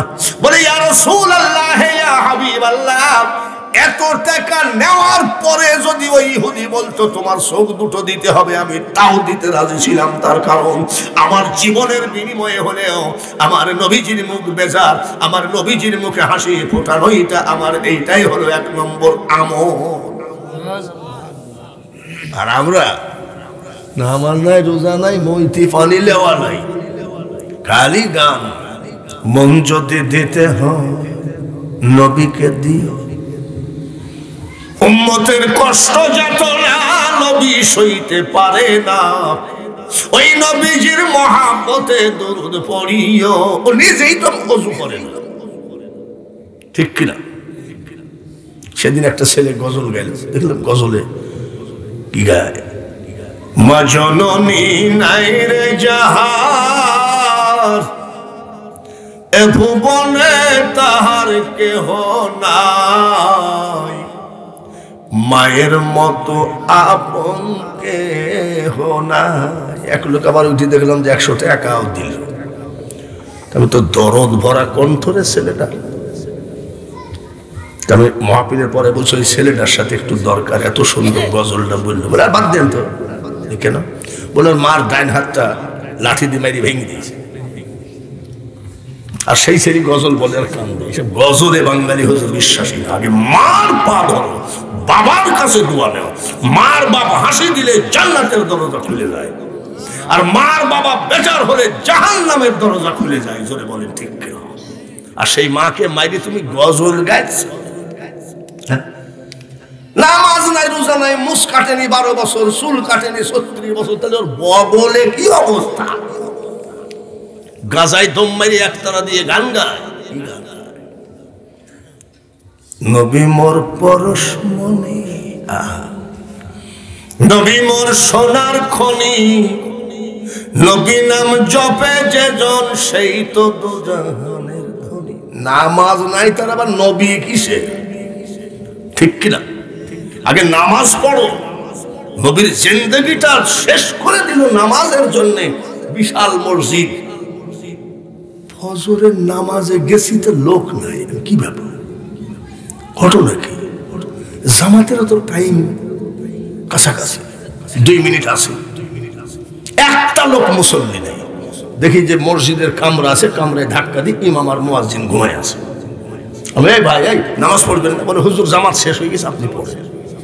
আমি জামাতের তো টাইমই হয় নাই।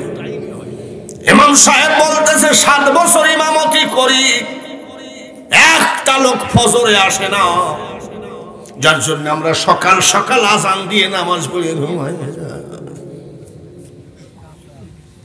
মসজিদের খোরাকি আর কন্ডিশন নয়, মসজিদের খোরাকি মুসল্লি, আর মাদ্রাসার খোরাকি হলো ছাত্র। জোরে বলেন ঠিক? আমাদের জীবনে অনেক ভুল হয়ে গেল। সর্বপ্রথম ভুল হলো আমাদের নামাজ নাই। দ্বিতীয় ভুল হলো আমাদের ধর্মের প্রতি মহব্বত নাই। এখানে এসে দেখবেন লোক নাই, আর জিলাপির দোকানে দেখবেন লোকের অভাব না। যাই হোক, এইবার হযরত ওসমান গনি সমস্ত কিছু দিয়ে জমিটা লিখে নিয়ে বলছে, হুজুর নেন, এইবার আপনারা বলেন নবীজি খুশি না বেজার? নবীজি খুশি না বেজার? খুশি হয়ে দোয়া করছে, আল্লাহ আমার ওসমানকে তুমি হায়াত বাড়ায় দাও। ওসমান গনি কয় আল্লাহুম্মা আমিন। আল্লাহ আমার ওসমান যে পরিমাণ টাকা দিয়ে জমিটা কিনেছে মসজিদ করার জন্য, তার থেকে হাজার হাজার গুণের টাকা বাড়িয়ে দাও। ওসমান গনি কয় আমিন। মুনাজাত করে ওসমান গনি কয় আমিন। এক পর্যায়ে আল্লাহ রাসূল একটা খেজুর গাছের দিকে তাকায় কয়, খেজুর গাছ রে, ওসমান যে গোলামিটা করলো, কিয়ামতের মাঠে তুই আমার মাওলার দরবারে সাক্ষী দিস। মুনাজাত শেষ হয়ে গেল, ওসমান চোখের পানি মুছে পিছনে দেখে ওই ইহুদি দাঁড়ায় আছে। কোন ইহুদি? জোরে কোন? জমিয়ালা। জমিয়ালা। ওসমান শোনো, এই লোকটাকে না, বলে আমার নবী। বলে নবী কি জিনিস? ওনার হাতে হাত দিয়ে আমি বায়াত গ্রহণ করেছি। কি পাইছ?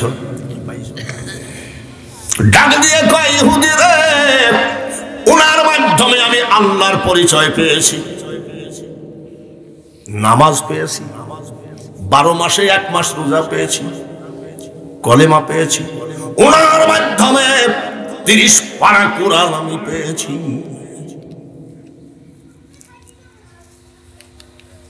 তুমি যখন মুসলমান হইছ, এটা অরিজিনাল নবী, তোমার নবীকে বলুন আমাকে একটু মুসলমান বানাইতে। সুবহানাল্লাহ। হযরত ওসমান গনি কয়, ইয়া রাসূলুল্লাহ, যদিও ইহুদি একসাথে ব্যবসা করি, উনি তো টাকার বিনিময়ে জমি দিয়েছে, অসুবিধা কি? একটু মুসলমান বানাইয়ে দেন। নবী বলছে আমার সামনে এসো, বসো। কলেমা পড়ায় মুসলমান বানাইয়ে দিলেন। বলে হুজুর আমি কি এখন মুসলমান? বলে হ্যাঁ। তাহলে আমি কয়টা প্রশ্ন করব? বলে করো। 1 নম্বর প্রশ্ন, হুজুর মুসলমান হলাম, আমারও যে আল্লাহ ওসমানেরও সে আল্লাহ? বলে হ্যাঁ। আমারও যে কলেমা ওসমানেরও সেই কলেমা? বলে হ্যাঁ। আমার যেই নবী ওসমানেরও সেই নবী? বলে হ্যাঁ। আমার যে কোরআন ওসমানেরও সেই কোরআন? নবী বলে হ্যাঁ। নবী গো, কোরআনের মধ্যে আছে ইন্নামাল মুমিনুনা ইখওয়া, মুমিনগণ পরস্পর ভাই ভাই। তাহলে কোরআনের আইন মোতাবেক আমি আর ওসমান তো ভাই ভাই? বলে হ্যাঁ, কোরআনের আইন তোমরা দুজন ভাই ভাই। বলে হুজুর ঠিক তো? মানে ঠিক মানে আল্লাহ তো বলছে, তাই যদি আইন মোতাবেক ওসমান আর আমি যদি ভাই ভাই হয়ে যাই, ভাই হয়ে ভাইয়ের কাছ থেকে এত টাকা দামের জমি আমি এত টাকা নিয়ে বিক্রি করব না।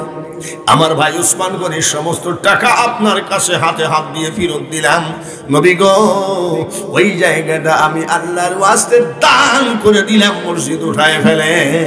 নারে তাকবীর, নারে তাকবীর, নারে রিসালাত। আর আমাদের দান কি? জমি দান করে দিল। আর আমাদের দান কি? বাজার করতে যাই কিছু টাকা বাঁচিয়েছে, স্বামী আবার বকে বলছে টাকাগুলো রেখে দাও। ও আবার টাকাটা সাইজ করতে যাই, দেখে 2 টাকার নোট একটা টেপ মারা। এরকম টাকা আসে না? বউ বলতেছে এমনি টাকার বড় আকাল, টেপ মারা টাকা কেন? খেয়াল করা লাগে না? স্বামী বলতেছে পাঞ্জাবির পকেটে দাও, শুক্রবারে চালাইয়ে দেব।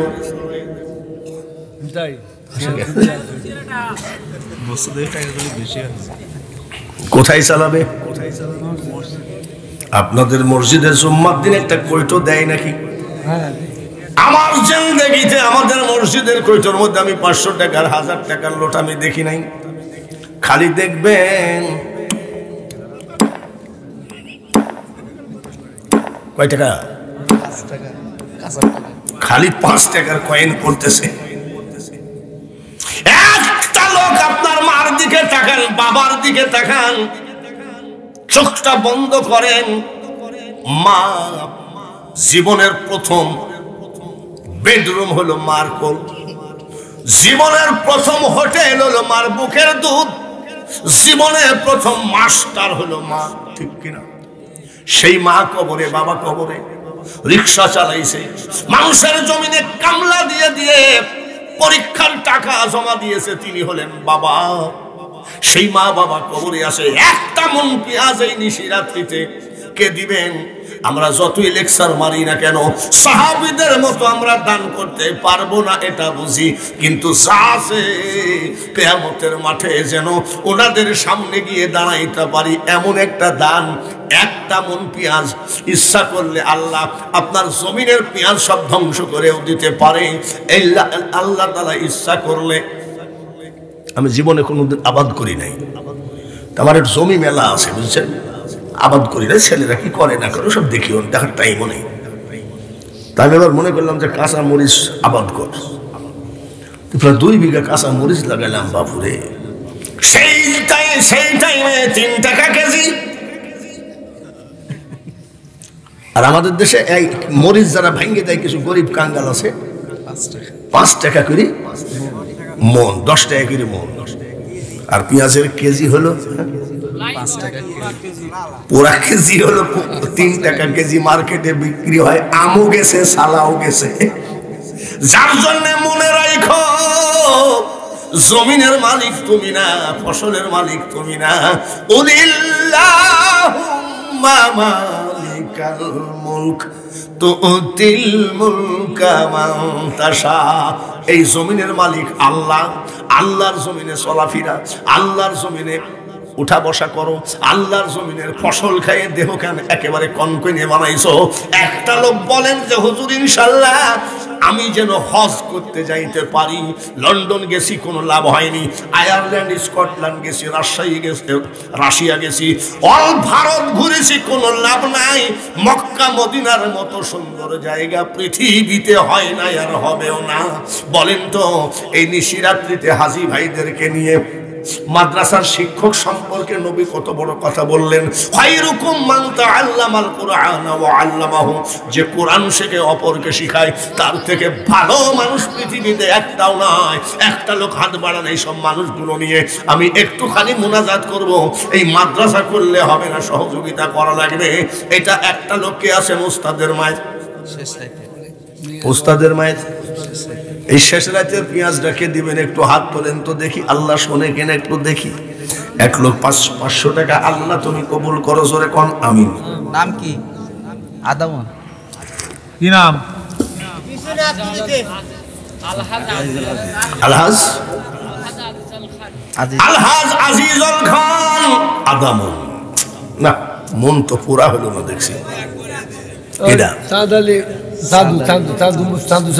সাধু সর্দার আদামুন। নারায়ে তাকবীর। মাও নাই, বাবাও নাই, আল্লাহ তুমি জান্নাতবাসী করে দিও, রুজি রোজগার বাড়াইয়ে দিও, হায়াত বাড়াইয়ে দিও, জোরে বলেন আমিন।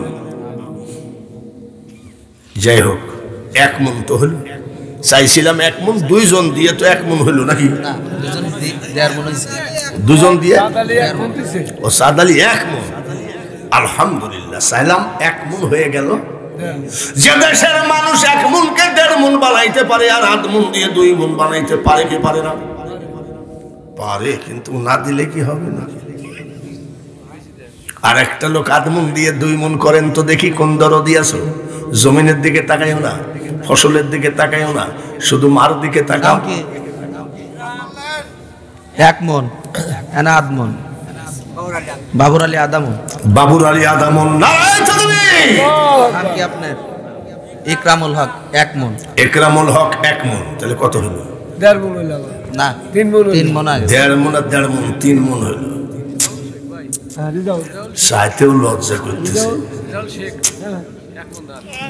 রেজাউল শেখ 1 মণ ধান, জোরে বলেন আমিন। রেজাউল শেখ 1 মণ ধান, 1 মণ ধান। আচ্ছা 1 মণ ধান আর ওইদিকে 3 মণ, কয় মণ হইল? 3 মণ পেঁয়াজ আর 1 মণ ধান, 4 মণ হইল। তাহলে আর 1 মণ দিয়ে 5 মণ করে দেন। আর চাচ্ছি না, তার কারণ চাওয়ারও তো একটা পরিবেশ আছে। যে বক্তা উঠছে সেই বক্তাই। নাম কি? আব্দুর রহিম। আব্দুর রহিম 1 মণ, 1 মণ পেঁয়াজ। তকবীরটা জোরে হবে না আসতে হবে? জোরে হবে। নৌকা মার্কার মতো নাই। না, নারায়ে তাকবীর, আল্লাহু আকবার। জোরে বলেন মারহাবা। মারহাবা। ধান দিয়ে পেঁয়াজ দিয়ে কয় মণ হলো? সাহাবীদের মতো আমরা দান করতে পারবো না, তাই বলে কি দানের লাইনেও থাকা যাবে না নাকি? আর আপনাদের কাছে দানের কথা বলবো না, তার কারণ আমজাদ এমন একটা বক্তা, কেমনে টাইনে মানুষের পকেট থেকে টাকা বের করতে হয় আমি জানি। আমজাদ যেভাবে কালেকশন করেছে, আর ধম করে একটা লোক হাত তোলেন, মাত্র 20 কেজি পেঁয়াজ। দেখি তো কোনো লোক হাত তোলে নাকি?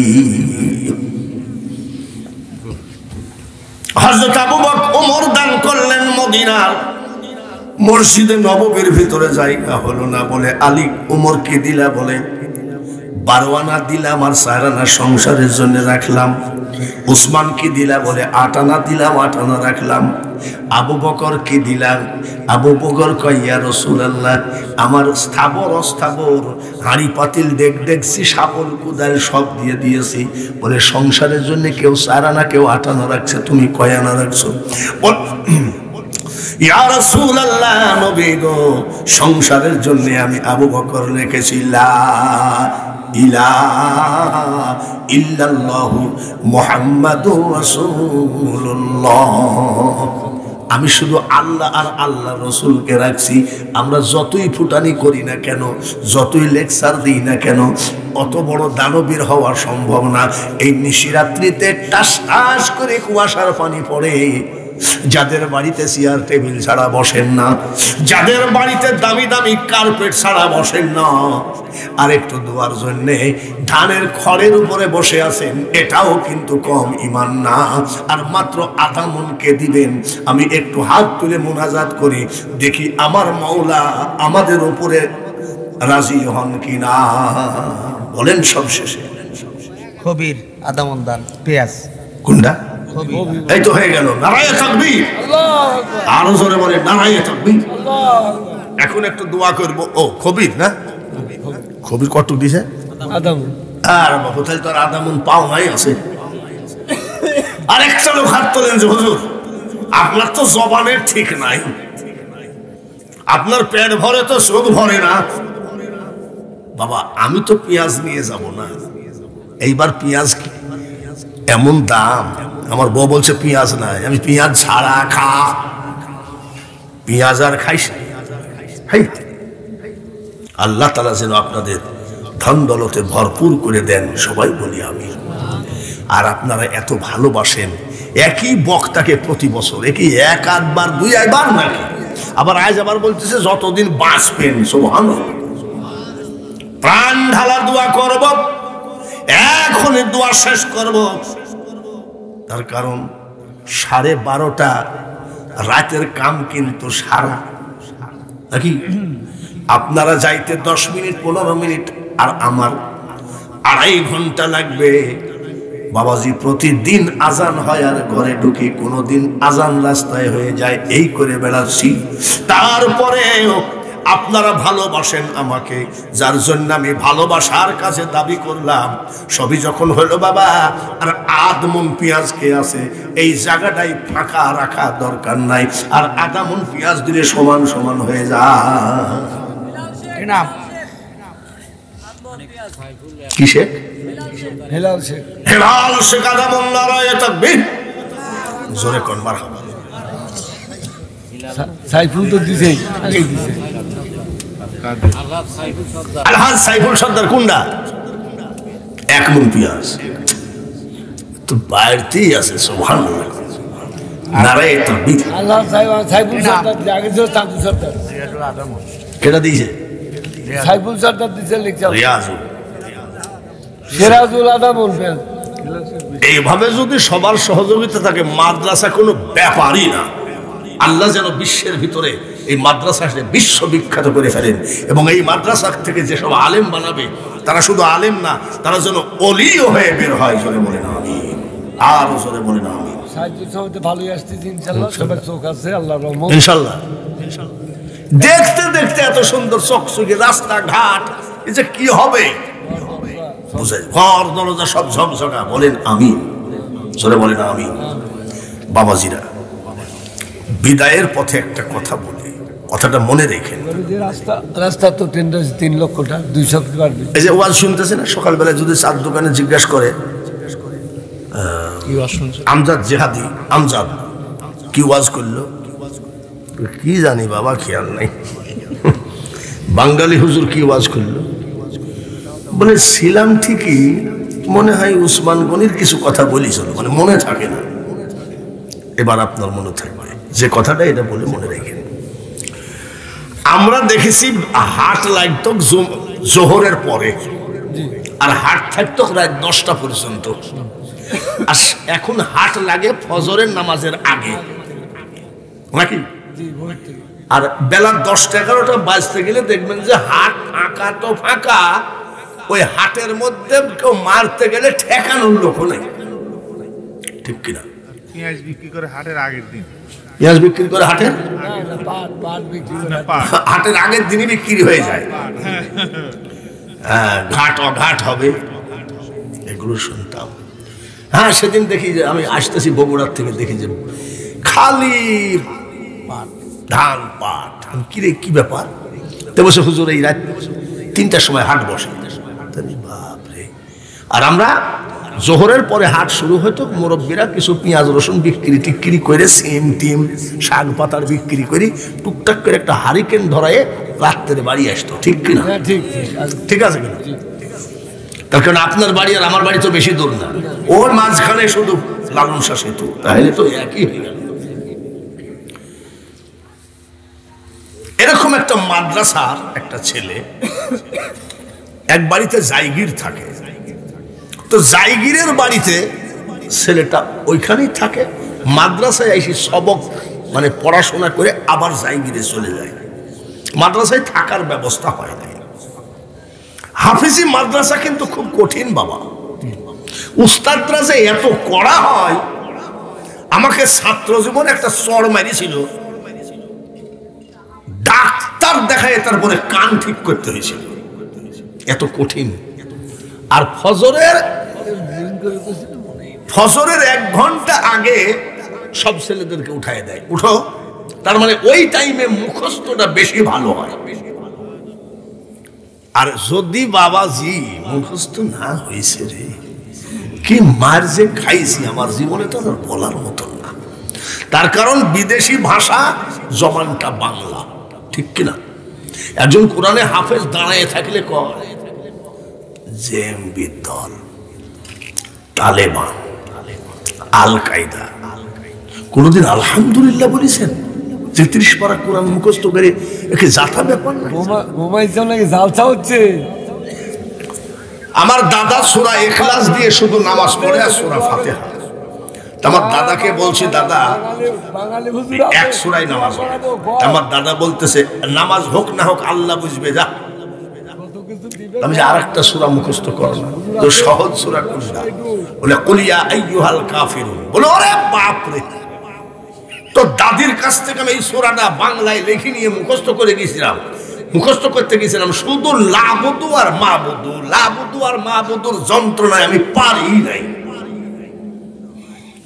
লাবুদু আর মাবুদুর যন্ত্রণায় সূরা কাফিরুন মুখস্থ করতে পারো না। আরেকজন হাফেজ চোখ বন্ধ করে পড়তেছে আম্মা ইয়াতাসাআলুনা আনিন নাবাইল আযীমিল্লাযী হুম ফীহি মুখতালিফুন কাল্লা সায়ালামুনা সুম্মা কাল্লা সায়ালামুন আলাম নাজআলিল আরদা মিহাদান ওয়াল জিবালা আওতাদান ওয়া খালাকনাকুম আজওয়াজা ওয়া জাআলনা নাওমাকুম সুবাতান ওয়া জাআলনাল লাইলা লিবাসা وجعلنا النهار معاشا وبنينا فوقكم سبعا شدادا وجعلنا سراجا وهاجا وأنزلنا من المعصرات ماء ثجاجا لنخرج به حبا ونباتا 30 পারা মুখস্থ সুবহানাল্লাহ। তো লজিং বাড়িতে জায়গির বাড়িতে খুব গরিব মানুষ যে বাতি কি ধরায় পড়ছি আমরা হারিকেন আর ওই যে ওইটাকে কি বলে লম্প লম্প জ্বালায় এটার নাম লেও তো হারিকেন জ্বালাই পড়তেছে রবিউল রবিউল রবিউল আর মাত্র দুই লাইন মুখস্থ করলেই কাম হয়ে যায়। ঢাকা রবিউল 2 লাইন মুখস্থ করার আগে আর মাত্র 2 লাইন বাকি, হারিকেনের তেল শেষ। উস্তাদ মারবে, আড্ডা মারি বেড়াও, জায়গির বাড়িতে পড়াশোনা করো না, উস্তাদ মারবে যার জন্য মাত্র 2 লাইন মুখস্থ বাকি আছে, তাহলে উনার সবকটা শেষ হয়ে যায়। এইবার বাবাজি রে হারিকেনের তেল শেষ। জান্নার রাস্তার ধারে জান্নার পাশে বসে ছেলেটা কাঁদতেছে, ওগো মাওলা দরিয়াকে শুকায়ে বালুচর বানাও, আর বালুচরকে দরিয়া বানাই তিনি কে? আল্লাহ। জোরে বলেন আল্লাহ। মাবুদ গো, মাত্র 2টা লাইন। এটা বেশি করে দাও, হুজুরি খেয়াল রাখবি। এইরকম লোক তো ঠিক আছে, পাইনি ধরা দেবো। 5,000 টাকা দিবে, 5,000 টাকা তুমি দাবি করেই নেব। আচ্ছা আচ্ছা 2,000 টাকা, আচ্ছা আচ্ছা ঠিক আছে 2,000 টাকা। নাম কি? রবিউল রবিউল মন্ডল। রবিউল মন্ডল 2000 আল্লাহ। যে ওয়াজটা মনে রাখার কথা বলেছি, হারিকেনের তেল শেষ, বাকি আছে কয় লাইন? কিসের কিসের লাইন? কোরআনের লাইন। কিসের লাইন? কোরআনের 2 লাইন বাকি আছে। জানলা খোলা আছে, কানে মারো, তুমি সব পারো। সকালে তো উস্তাদ মারবে, আমার ভিতরে তো কোনো ফাঁকিবাজি সিটার ইশা রাখি নাই। এই 2 লাইন মুখস্থ করার মতন তেল তো জায়গির ম্যানের বাড়িতেও নাই, যা ছিল আমাকে দিয়ে দিয়েছে। তুমি কি পারো না? এই রাত তো বেশি হয় নাই, 11টা বাজে, তুমি কি পারো না একটু তেলের ব্যবস্থা করতে? মাদ্রাসার ছেলেটা চোখের পানি ঝরাইয়ে কান্দে। এক মুরব্বী মানুষ আসতেছে হারিকেন ধরাই হাটের থেকে, চাষি মানুষ, নিজের বাড়ির নারিকেল বিক্রি করে আসতেছে। মুরব্বীর একটা ছেলে আছে পাকা চোর। কি চোর? পাকা চোর। ও চিন্তা করতেছে, টাকাটা যে নারকেলটা যে বিক্রি করলাম, গুনলাম না তো কয় টাকা, বাড়ি যাই তো গুনার নাই, ওই শয়তানটা দেখলি তো চুরি করবে, রাস্তার ভিতরে গুনবে। মন মানসিকতা রেডি।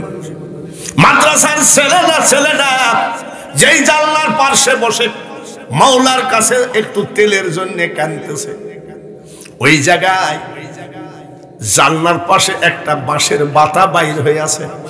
বাঁশের বাতা বাইর হয়ে আছে।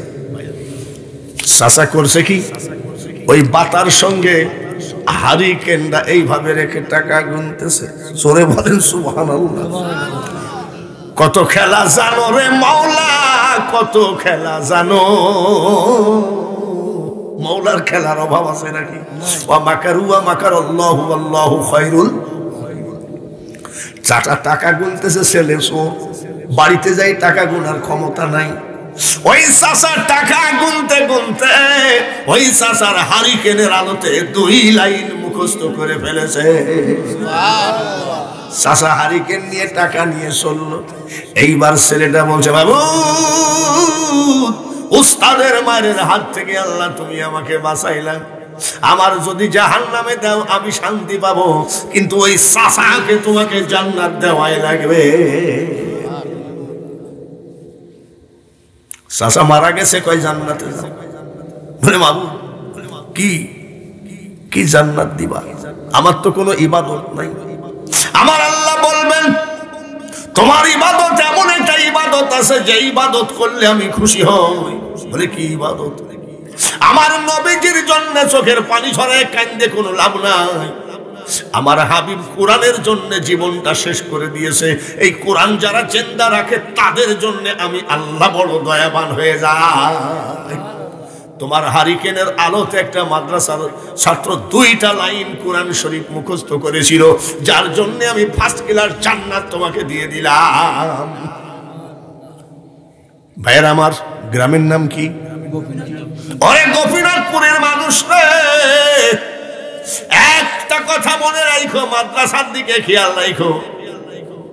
এলাকায় যদি ডাক্তারি কলেজ হতো, এলাকার মানুষ খুব খুশি হতো। আল্লাহ টুকু সাহেবকে বাঁচাই রাখো, আমার ছেলেরা আমাদের বাড়ির ভাত খেয়ে ডাক্তার হবে, খুশি না বেজার হতেন? ইঞ্জিনিয়ার কলেজ যদি গোপীনাথপুরে হয়, খুশি না বেজার? আর চিন্তা নাই, কলেজ আছে। কিন্তু সব ধান্দা বাদ দিয়ে মাদ্রাসা যখন করেছেন, সব সময় খুশি থাকেন আল্লাহ। আর আমাদের জান্নাতে যাওয়ার ভয় না। বিদায় তো হয়েই যাব, সবাই বিদায় হবে। বিদায়ের পথে একটা লোক হাত তোলেন আর আগমন, আল্লাহ যেন আপনাকে জান্নাত দেয়, এটা আজকে আমার লাস্ট। একটা লোক হাত তোলেন, মাত্র আগমন পেঁয়াজ, টাকা চাই নাই। কি নাম? রুবেল। মাদ্রাসার ছেলেরা যেমন দোয়া করেছিল, আমি রুবেলের জন্য লাস্টে দোয়া করে যাই, আল্লাহ তাআলা এই রুবেলকে যেন জীবনে জাহান্নামে কষ্ট দিও না। জোরে বলেন আমিন। রুবেলের মা বাপ, দাদা দাদি, নানা নানি যারা কবরে আসে, কিয়ামত পর্যন্ত কবরকে জান্নাতের টুকরা বানাইয়া দিও। চিৎকার করে বলেন আমিন। গোরস্থানটা কোন দিকে? এই তো সুবহানাল্লাহ, জোরে কোন মারহাবা। এমন জায়গায় মাদ্রাসা, কোরআনের আওয়াজ গোরস্থানে যাচ্ছে, তাহলে কাজটা ভালো না খারাপ? জোরে কোন। এই গোরস্থানের ভিতরে হিন্দুদের পাদরিকে ডাকেন, এই তোদের কিতাব নিয়ে আয়। খ্রিস্টানদের পাদরিকে ডাকেন, হিন্দুদের গোসাইকে ডাকেন, তোদের কিতাব নিয়ে আয়। বৌদ্ধ ধর্মের গৌতম বুদ্ধকে বলেন, তোদের কিতাব নিয়ে আয়। শিখেদের গুরু নানকের ভক্তদেরকে, গুরু নানককে ডাকো, তোমাদের কিতাব নিয়ে এসো। যত ধর্ম আছে সব কিতাবগুলো নিয়ে যদি গোপীনাথপুর গোরস্থানে 1 মাস ধরে খতম পড়ে, কয়টা নেকি হবে? একটু জোরে বলেন। আর আমাদের কোরআন শরীফ যদি গোরস্থানে পড়ে, আলিফ লাম মিম, আলিফ লাম আর মিম 3টা অক্ষর পড়লে গোরস্থানবাসী নেকি পাবে কয়টা? 30টা। কয়টা? শুধু গোরস্থানবাসী 30টা পাবে না, যে লোকটা পড়েছে সেও 30টা নেকি পাবে। আপনাদের বিশাল নসিব যে আল্লাহ তাআলা হাফিজিয়া মাদ্রাসা দান করেছে। জোরে বলেন আমিন। একবার সূরা ফাতিহা, 3 বার সূরা ইখলাস, 11 বার দরুদ শরীফ পড়বো। তারপরে যিনি আজকের সভাপতি আলহাজ আব্দুল সালাম পরামানিককে আমি মাইক ছেড়ে দিলাম, তার কারণ সভাপতির অনুমতি ছাড়া মোনাজাত করা যায় না।